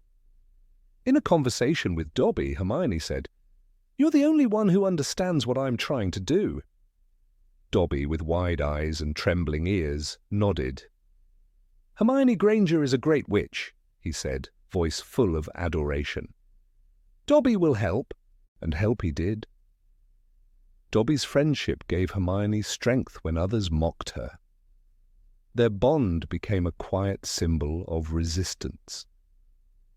Later, when Dobby sacrificed himself to save Harry and others from Malfoy Manor, Hermione's grief was not just that of a friend. It was the grief of someone who had fought for his dignity, who had believed in his worth long before others did. SPEW was never about popularity or results. It was about conscience. It was Hermione's way of planting seeds she might never see grow. It was an act of rebellion against indifference, a stand against silent cruelty. She understood that real change took time, that sometimes the first voice sounds foolish until it becomes a chorus. This part of her character, so rich in meaning, was entirely erased from the films. On screen, Hermione was clever, brave, and loyal, but not a crusader. The audience never saw the badges, never saw the knitted socks, never saw her fire when discussing injustice. They never saw her stand against a system that even her friends tolerated. And in that omission, a vital piece of who she was disappeared. But in the books, it's all there, clear, passionate, and unwavering. Hermione Granger wasn't just the brightest witch of her age. She was a rebel, an activist, a revolutionary. She saw injustice where others saw convenience, and she fought, not with wands, but with truth. That's the Hermione who matters. That's the Hermione who, at 14, founded SPEW and tried to change the world. Number 25, who the Marauders were and how the map was made. It was a folded piece of parchment, scrap-like, unassuming, with no hint of the magic it held. When Fred and George Weasley first placed it in Harry Potter's hands, they did so with a mischievous glint in their eyes and an understanding that they were passing on more than just a trick. Messrs. Mooney, Wormtail, Padfoot, and Prongs are proud to present the Marauders Map. The words bloomed across the page in ink as alive as any heartbeat. What Harry held was not merely a map. It was a portal into the forgotten past of Hogwarts and of 4 boys whose mischief was legendary and whose fates were as tangled as the castle's own shifting corridors. The Marauders' Map did not begin as an object of convenience. It was born out of necessity, out of loyalty, compassion, and a deep friendship forged in the shadows of moonlight. James Potter, Sirius Black, Remus Lupin, and Peter Pettigrew had not set out to make history. They had only wished to remain close, even when life, specifically the curse of lycanthropy, threatened to divide them. Remus had a hard time of it, Sirius once admitted, but we made it easier. And so the map was crafted, not in a moment of idle creativity, but as an anchor for a friend who lived a secret life each month as a werewolf. Their nicknames, Prongs, Padfoot, Mooney, and Wormtail, were not just playful aliases. They were tokens of their transformation, literal and symbolic. Remus Lupin, forever haunted by the bite he received as a child, became Mooney. His 3 friends, refusing to let him suffer alone, became animagi in secret. James Potter learned to shift into a stag, hence Prongs. Sirius Black, ever the rebel, took the form of a great black dog, Padfoot, and Peter Pettigrew, eager to belong, took on the less majestic form of a rat, Wormtail. Their bond was sealed not only in friendship, but in shared transfiguration, a feat so rare it bordered on legend. The map was the next step. Created during their time at Hogwarts, it was a work of unrivaled magic. It revealed every inch of the castle and grounds, including the hidden passages that even Dumbledore might not have known. It displayed the names and movements of every soul within Hogwarts walls. To open it, one had only to tap the parchment and say, "I solemnly swear that I am up to no good," and to conceal it again, "Mischief managed." These phrases echoed the very spirit of the 4 boys who had made mischief their calling. In the film The Prisoner of Azkaban, the map's origins are scarcely mentioned. It appears in Fred and George's possession without explanation, and they pass it to Harry as casually as they might pass a joke. Yet in the book, J.K. Rowling reveals the rich backstory, the tale of 4 boys who called themselves the Marauders. The Weasley twins had discovered the map during their own first year, hidden in Filch's office, labelled confiscated and highly dangerous. And indeed, it was dangerous not for what it did, but for what it knew. Lupin, when he first sees the map in Harry's hands, reacts not with surprise, but with a haunted familiarity. "I know it," he murmurs. "I helped write it." The words are simple, but loaded with memory. Snape too recognizes it, though with less warmth. "Reveal yourself," he snaps at the blank parchment, only to be mocked by the map's lingering magic. Mr. Mooney presents his compliments to Professor Snape, the map wrote smugly, and begs him to keep his abnormally large nose out of other people's business. It was a ghost from Snape's past, one he could never forget. To understand the emotional weight of the Marauders Map, one must look beyond the magic. For Harry, it was a link to his father, a whisper from a time before he was born. James Potter had died when Harry was a baby, and in the map, Harry found not just a tool, but a trace of James's spirit. Every time he saw prongs dancing across the page, it was as though his father walked the halls again. It was no coincidence that Harry chose the stag as his Patronus. It was the same form James had taken as an animagus. The map helped Harry evade trouble. Yes, but it also led him deeper into the mystery of Sirius Black. In the same book where it was introduced, the Marauders Map became the first place Harry saw Peter Pettigrew's name, long believed dead. "There's someone in there," he told Lupin. "Someone I've never seen on the map before. Peter Pettigrew." That moment unravelled the lies surrounding Sirius's betrayal, and began the journey to truth, one that would alter the course of Harry's life. Lupin's reaction to seeing Peter's name was one of stunned disbelief, and then of painful recognition. He had trusted Peter. They all had. They had shared their greatest secrets, had bled together, laughed together. For Peter to be alive and hiding was not merely a twist of fate, it was betrayal in its most vicious form. "He was their friend," Lupin said, his voice tight. "And he betrayed them." The map had revealed not just corridors and classrooms, but treachery hidden in plain sight. Sirius Black, in his own tormented way, had never stopped being Padfoot.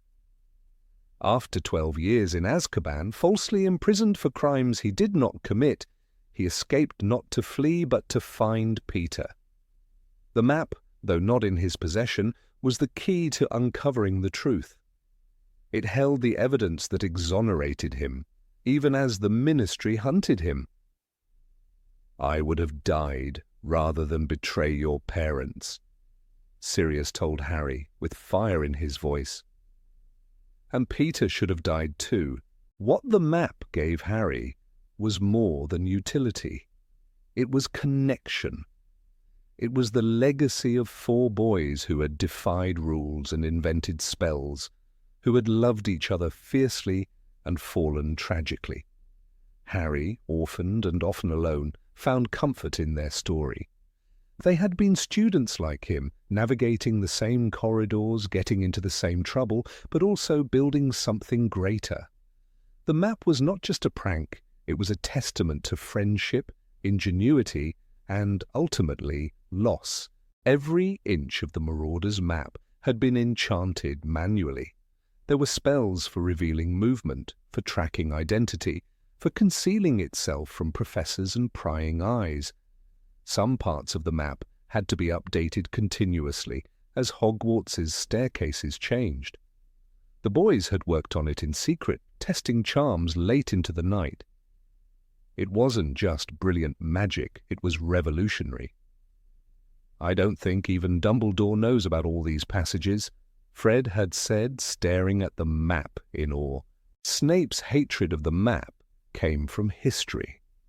The Marauders had tormented him in school, especially James, and the map, with its taunting commentary and childish nicknames, was a cruel reminder of those days. But Snape's relationship with the Marauders wasn't one-sided. He had once followed them into the Shrieking Shack, unaware of Lupin's condition, and nearly died. James saved him, but the memory remained, bitter and scarring. The map was a relic of a rivalry that had never truly healed. As for the map's physical design, it mirrored the castle perfectly. Every tower, every secret passage, even the room of requirement, though it is unclear whether it was ever labelled. It was not merely lines on paper, it was a breathing, shifting record of human movement. Even invisible cloaks and animagi were not safe from its gaze. Harry used it to sneak to Hogsmeade, to track people through the halls, to uncover secrets that would have otherwise remained hidden. But the map always came with risk. One of the most tragic elements of the Marauders' tale is how their story ended. James and Lily died, Sirius was imprisoned, Remus lived in hiding, ashamed of his nature, and Peter, the weakest of them, survived by hiding behind others. The map, once a symbol of unity, remained long after they were divided by death and betrayal. When Harry held it, he unknowingly inherited their joy, their mischief, and their pain. Fred and George, in their way, honoured the map's spirit. They became modern marauders, using it to outwit teachers, explore dungeons, and perfect their jokes. But even they never truly understood what it meant, what it cost to create. When they gave it to Harry, they passed on not just a tool, but a story. "We've outgrown it," Fred said, but the truth was they had simply moved on. Harry, unknowingly, was stepping into the shoes of men who had once roamed the same halls with reckless hope. The map never judged, it revealed. In doing so, it changed lives. It forced Lupin to confront his past, revealed Peter's betrayal, led Harry to Sirius, and offered a glimpse of James Potter in a world where he no longer walked. It was both history and prophecy, past and present, stitched into parchment. "This map," Lupin once whispered, "was more than we knew." And he was right. It was their legacy. Though not alive in the traditional sense, the map felt sentient. Its snarky responses, its refusal to answer to Snape, its almost protective behaviour around Harry, all hinted at lingering enchantments shaped by the personalities of its creators. The Marauders had poured their essence into it, and perhaps, somewhere in its inked corridors, their laughter still echoed. To Harry, the Marauders were never just names. They were family. James, his father; Sirius, his godfather; Remus, his mentor; even Peter, in his way, a cautionary tale. The map allowed Harry to walk beside them, to see what they once saw, to feel what they once felt. It was the closest he would ever come to knowing them in life. And when he finally whispered, "Mischief managed," he wasn't just hiding mischief, he was saying goodbye for now. And yet, the Marauders Map lived on. It survived war, grief, and time itself. Because magic, when built from love and loyalty, does not easily fade. It lingers in ink, in parchment, and in memory. And for those who hold it, who read the dancing footprints and trace the names of the past, it tells a story that no history book could ever capture. A story of 4 boys, a story of mischief, a story of magic. Number 26, why the Dursley home was protected. It was a small, neat house on a quiet street in Little Whinging, Surrey, a house that looked no different from the others on Privet Drive. And yet this house, number 4, held a magic more ancient and powerful than even some of the spells taught at Hogwarts. To the casual observer, the Dursley home was just that, the residence of Vernon, Petunia, and Dudley Dursley. But for 17 long years, this house was something more. It was the safest place in all of Britain, for Harry Potter. Many viewers of the films caught only a fleeting mention of this protection. They saw the Dursleys leave their house in Deathly Hallows Part 1, heard a few vague words about danger, and moved on. But what the films only hint at, the books explain in detail, a story rooted in sacrifice, blood, and the very nature of love as the greatest magic of all. When Voldemort fell on the night of October 31st, 1981, Harry's life was irrevocably changed. His parents, James and Lily Potter, were killed, and Harry himself should have died too. But Lily's act of sacrifice, her choice to die for her son when she could have lived, invoked an ancient protective magic. As Dumbledore later told Harry, "She gave you a protection the Dark Lord knows not." But this enchantment wasn't bound to a wand or a physical object. It was deeper than that. It was tied to blood, Lily's blood, and this is where Petunia Dursley entered a magical world she had tried all her life to avoid. When Dumbledore delivered baby Harry to the Dursleys' doorstep, he wasn't just placing a child in the care of unwilling relatives. He was casting a powerful charm, one that depended entirely on Petunia's acceptance of the boy. In the letter left with Harry, Dumbledore appealed to the last remaining link Lily had, her sister. Petunia, for all her bitterness and spite, agreed to take Harry in. She may have done so reluctantly. "She took you in because she had to, because I explained what magic protection your mother's sacrifice would give you if she did," Dumbledore later told Harry. But that agreement, that act of taking him in, sealed the enchantment. It was blood magic, ancient and binding. So long as Harry could call the Dursleys' house his home, so long as he returned there at least once a year, the protection would hold. Voldemort could not touch him there. This is why, in Order of the Phoenix, when the Dementors attacked Harry and Dudley in the alleyway near Privet Drive, Dumbledore was furious. The safety of the protective charm was nearly compromised. "You did not return straight to the house after the attack," he said, with sharp disapproval. The spell was delicate. Even one night spent outside the Dursley home, once Harry was aware of the threat, could have weakened the enchantment. The headquarters of the Order of the Phoenix may have been protected by the Fidelius charm, and Hogwarts had its own ancient enchantments, but Privet Drive was protected by something older still. Dumbledore crafted the magic that bound Lily's sacrifice to Petunia's guardianship. It was not flashy, but it was effective. Voldemort, in all his cunning and cruelty, could not break it. In The Half-Blood Prince, as Harry turns 16, Dumbledore reminds the Dursleys of their role. "The magic I invoked when I left Harry with you requires that he return here, at least once, every year. That is all that is required. It is an ancient magic, to be sure, but it is powerful. And to be frank, your efforts to keep Harry miserable have not weakened it." This line reveals an ironic twist. Even as the Dursleys made Harry's life unbearable, they were protecting him. Petunia's contempt, Vernon's rage, Dudley's bullying. It all counted for nothing when weighed against the bloodline Petunia shared with Lily. Petunia herself is a fascinating character in this context. Though she pretends to reject the magical world, there are moments that hint at a more complicated inner life. In Order of the Phoenix, when Harry mentions Dementors, she freezes. "I heard that awful boy telling her about them years ago." The awful boy is Severus Snape. And the fact that she remembers such details proves she listened far more closely than she ever let on. Her hatred of magic, perhaps, stemmed from exclusion, jealousy, and a desire to be part of the world that had claimed her sister.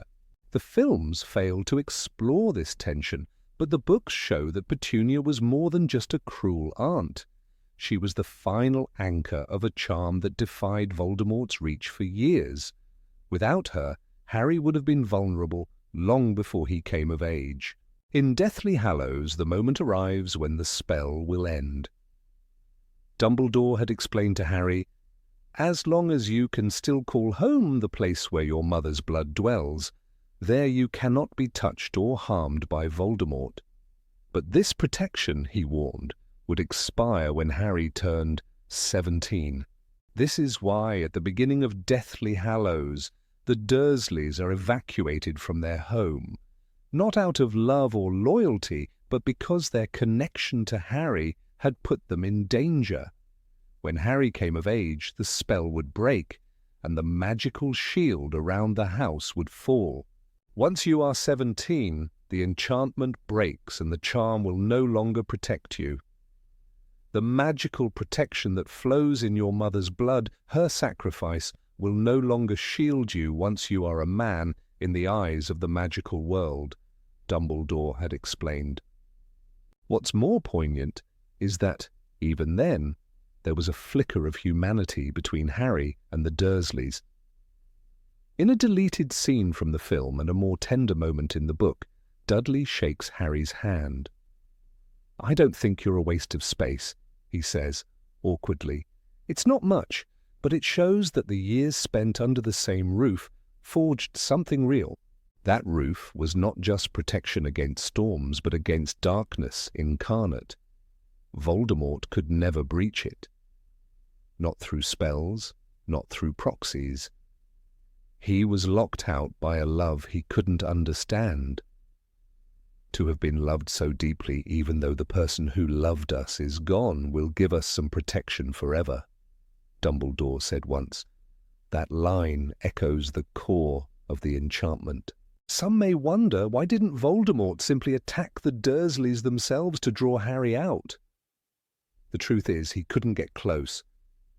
The protection was comprehensive. It didn't just shield Harry, it repelled evil from the threshold. The Dursleys might have been unpleasant, but they lived untouched by dark magic because of the boy they scorned.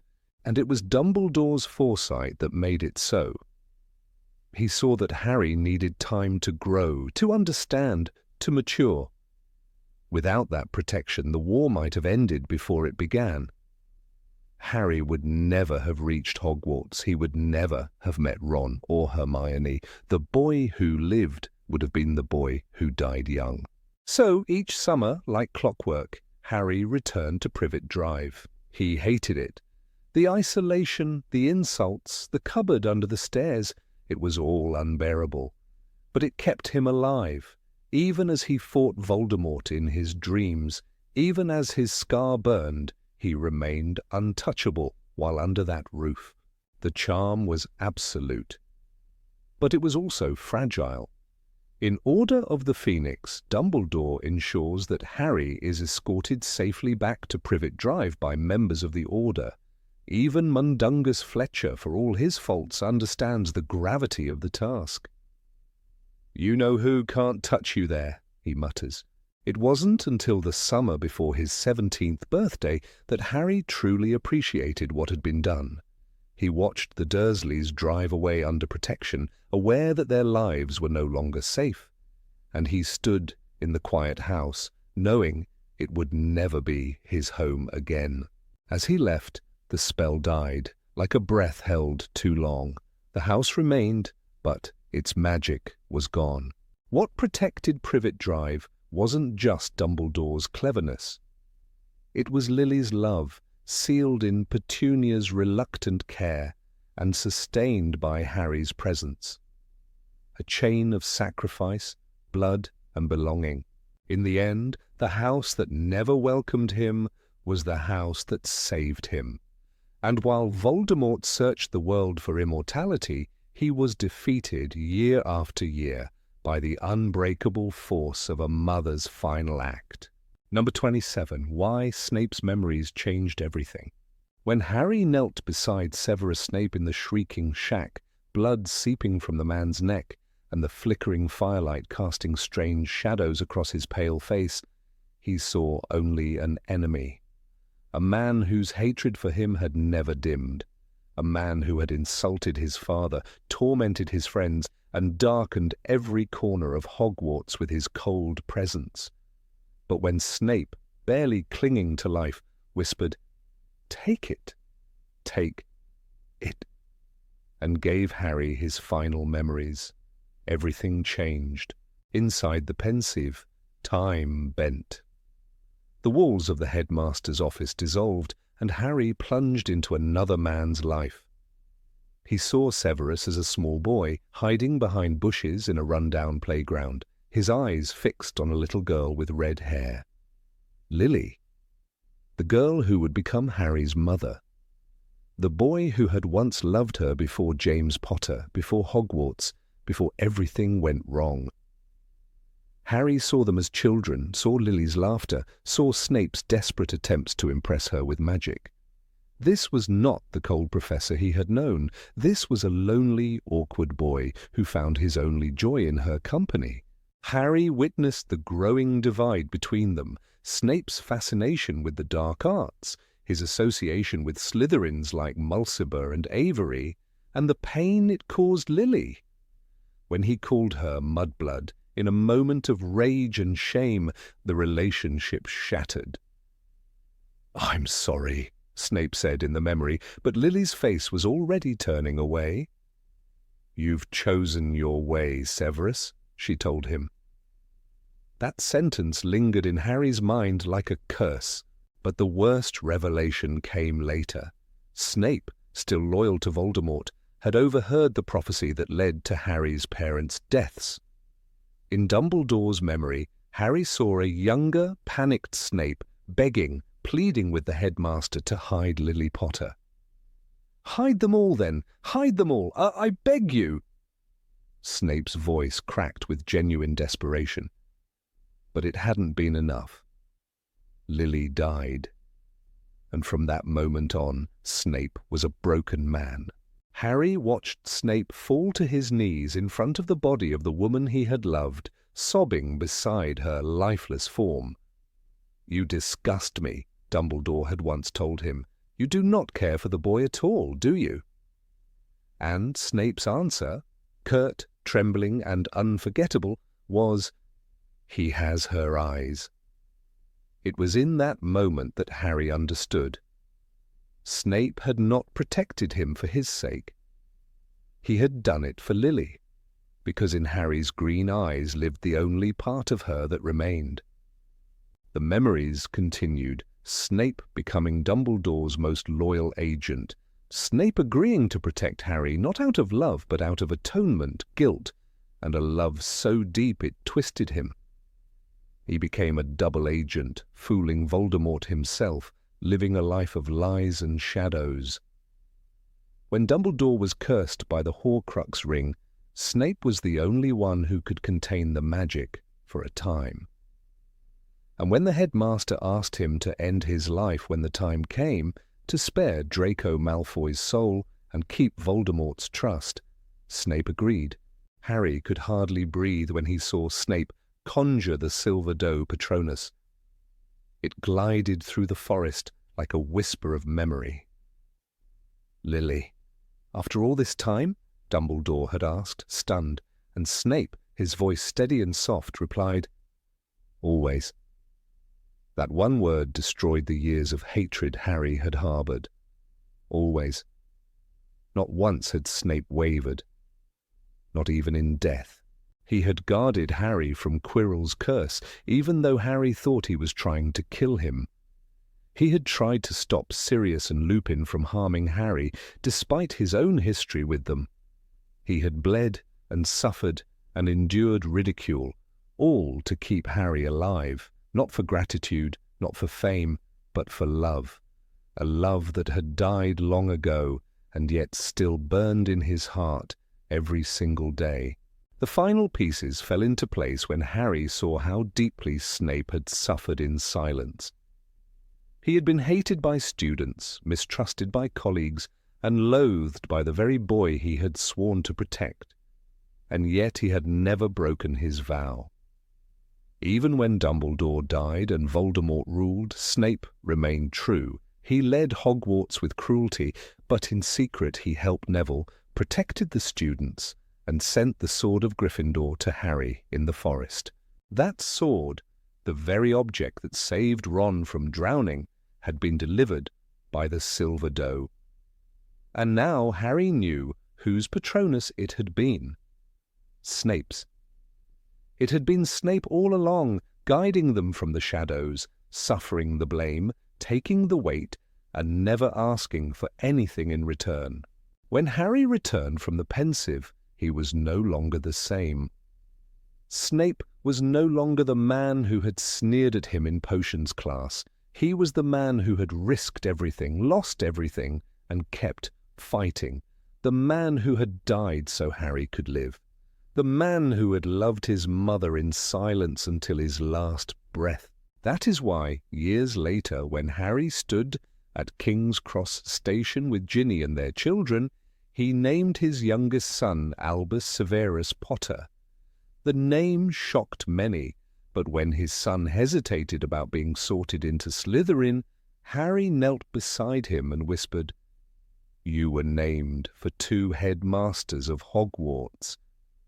One of them was a Slytherin, and he was probably the bravest man I ever knew." That confession was not made lightly. It was the culmination of everything Harry had learned in those final memories. The film shows the bare bones of this journey, but the book paints it with heartbreak, sacrifice, and layers of grief. Rowling does not tell us to forgive Snape. She shows us why Harry did, and through Harry's eyes we begin to understand that bravery does not always look like a sword drawn in battle. Sometimes it looks like a man dragging himself through darkness for the sake of a boy who hates him. Snape was no saint. He was cruel, petty, and at times monstrous. He tormented Neville, he bullied Hermione, he humiliated Harry.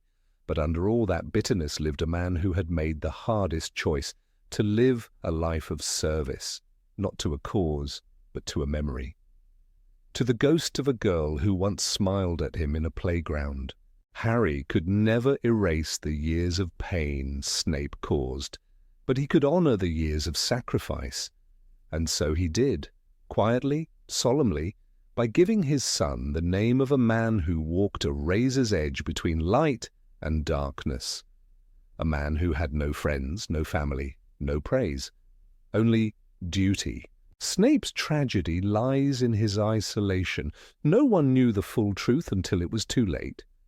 Dumbledore held his secrets, Harry held his grudge, and Voldemort never understood that his most loyal follower had betrayed him from the very start. All for a woman Voldemort had murdered without a second thought. The irony, of course, is that Snape and Harry were more alike than they realized. Both shaped by loss, both struggling to find their place, and both defined by love, Snape's for Lily, and Harry's for those who had died for him. In the end, that connection mattered more than all the years of hatred between them. When Harry stepped into the Forbidden Forest to face death, he did it knowing that his parents, Sirius and Remus, walked with him. But somewhere in that moment, perhaps even silently, Snape walked too. Not as a friend, not even as a mentor, but as a man who had played his part, and whose pain had earned him a place in Harry's heart. That is why the memories mattered, not because they excused Snape's cruelty, but because they revealed the cost of his loyalty. They showed a man who had lost everything, his love, his soul, his chance at peace, and yet still stood between Harry and death. "Look at me," Snape had said, with the last of his strength. And Harry did.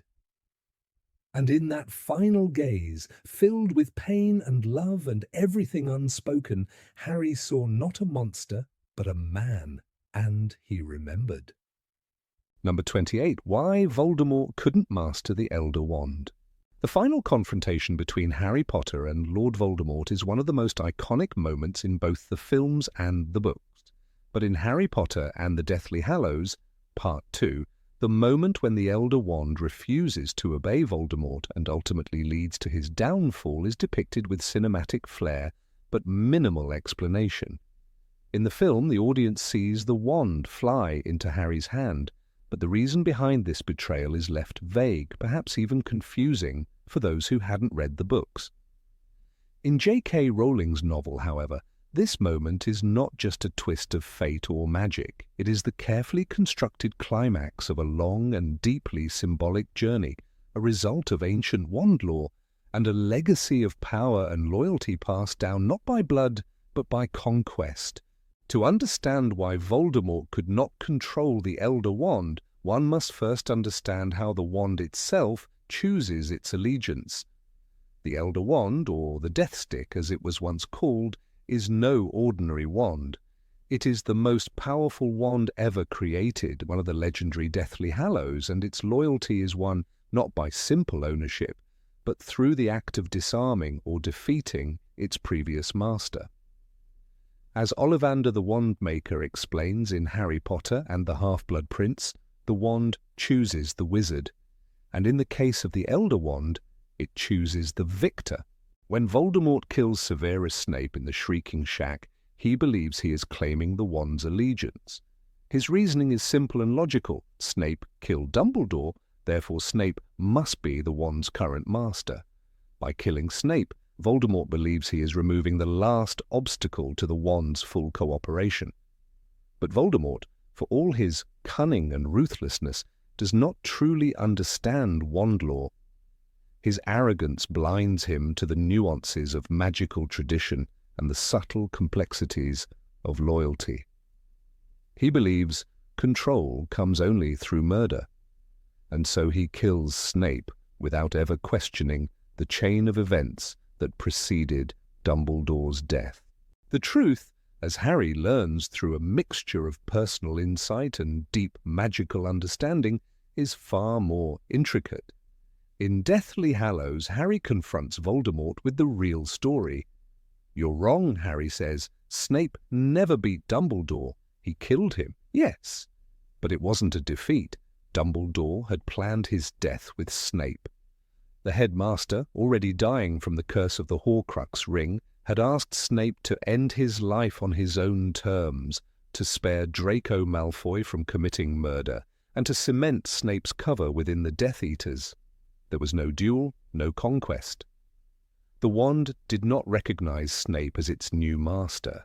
It was Draco Malfoy who unknowingly claimed the allegiance of the Elder Wand. On that cold night atop the Astronomy Tower, it was Draco who disarmed Dumbledore, wand flying from hand to hand, heart pounding in fear and confusion. Draco Malfoy's wand had flown high into the air and landed in Harry's outstretched hand, Rowling writes, signalling a moment of silent but profound magical transfer. Though Draco did not kill Dumbledore, he bested him in combat. And that, by the wand's ancient rules, was enough. From that moment, the wand no longer belonged to Albus Dumbledore. It belonged to Draco Malfoy. Harry, in turn, disarms Draco at Malfoy Manor months later in a moment of desperation and instinct. It is not the Elder Wand he seizes, but Draco's personal wand, and yet that moment of conquest, the victory over the wand's current master, is what truly shifts the Elder Wand's loyalty to Harry. Rowling spells it out in the book's climactic chapter. "I got this wand from Draco Malfoy, and the wand's allegiance has changed." It is a subtle but critical detail, one that illustrates just how interconnected the fates of wizards and their wands can be. Voldemort, however, never disarmed Draco. He never even knew that Draco was the wand's true master. His entire plan to gain control of the Elder Wand is built on a false assumption. When he kills Snape, he believes he is removing the last barrier between himself and total power. But the wand, ancient and wise, knows better. It recognizes Harry as its master and resists Voldemort's attempts to wield it. This is not magic going awry. This is the magic working perfectly in accordance with the old rules that even the Dark Lord cannot break. This betrayal is foreshadowed throughout the series by the subtle theme that true mastery cannot be stolen. It must be earned. Voldemort, obsessed with power, tries to force obedience from the wand through violence and fear. But the Elder Wand is not like other wands. It respects strength, yes, but it also respects the integrity of magical tradition. It will not be cowed. In Deathly Hallows, Harry says to Voldemort, "You don't understand. The wand's allegiance was never yours." That one sentence seals the Dark Lord's fate. There is deep symbolism in this moment. Voldemort, who believes in domination and control, cannot comprehend that loyalty is not something that can be demanded. It must be given. The wand created for power recognizes in Harry not only the right master through conquest, but a wizard who has never sought the wand for personal gain. Harry wins the Elder Wand's allegiance, but he does not crave it. This contrast is essential. Voldemort seeks it out of greed and fear. Harry accepts it with humility and ultimately rejects its power. In the film adaptation, this intricate web of wand lore is simplified, arguably, to the story's detriment. Viewers unfamiliar with the books are left with an image of the wand flying to Harry in a burst of light, without understanding why it refuses Voldemort. The visual spectacle replaces the logical and emotional payoff.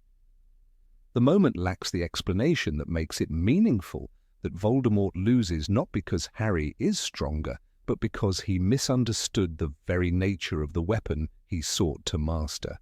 The power of the Elder Wand lies not only in its spells, but in the ancient magic of loyalty, conquest, and choice. It is an echo of the series' larger themes, the strength of love over control, of understanding over domination. Harry, who never wanted to be a master of death, becomes precisely that by understanding what the Hallows mean. Voldemort, who pursued immortality at any cost, dies because he misunderstood what it means to live and die with dignity. There is a moment in the book that encapsulates this beautifully. As Harry explains to Voldemort in the Great Hall in front of the entire school, he says, "Does it make you feel brave to speak these words with your face hidden? And later, try for some remorse, Riddle." These lines are not just taunts. They are a final offering, a final chance. Harry, now the true master of the wand, offers Voldemort a path to redemption. It is refused. When Voldemort casts the killing curse with the Elder Wand, the spell rebounds. It is the final poetic justice. The wand will not harm its true master. The curse hits Voldemort instead, and he falls not with a blast, but with a mundane finality. Rowling writes, "Tom Riddle hit the floor with a mundane finality, his body feeble and shrunken, the white hands empty, the snake-like face vacant and unknowing. There is no dramatic collapse, no fiery end, just silence." This ending in the book is not about special effects or epic explosions. It is about consequences. Voldemort dies not in glorious battle, but in bitter irony, undone by his own ignorance. It is not Harry's power that defeats him, but his own misunderstanding of power. He believed the Elder Wand could be forced to serve him, but magic, like loyalty, cannot be forged through violence alone. Harry, at the end, does not keep the wand. He uses it once to repair his own broken holly wand and then returns it to Dumbledore's tomb. He breaks the cycle of power, the hunger that consumed so many before him. In this act, he becomes not just a victor but a peacemaker. The Elder Wand, the Death Stick, is returned to rest, its journey complete.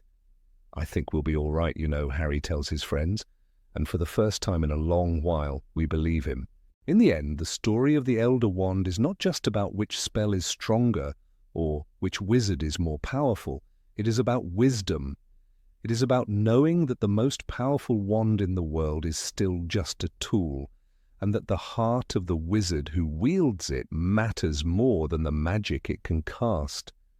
Voldemort never understood that. Harry did. This is why Voldemort lost, and why the wand never truly belonged to him.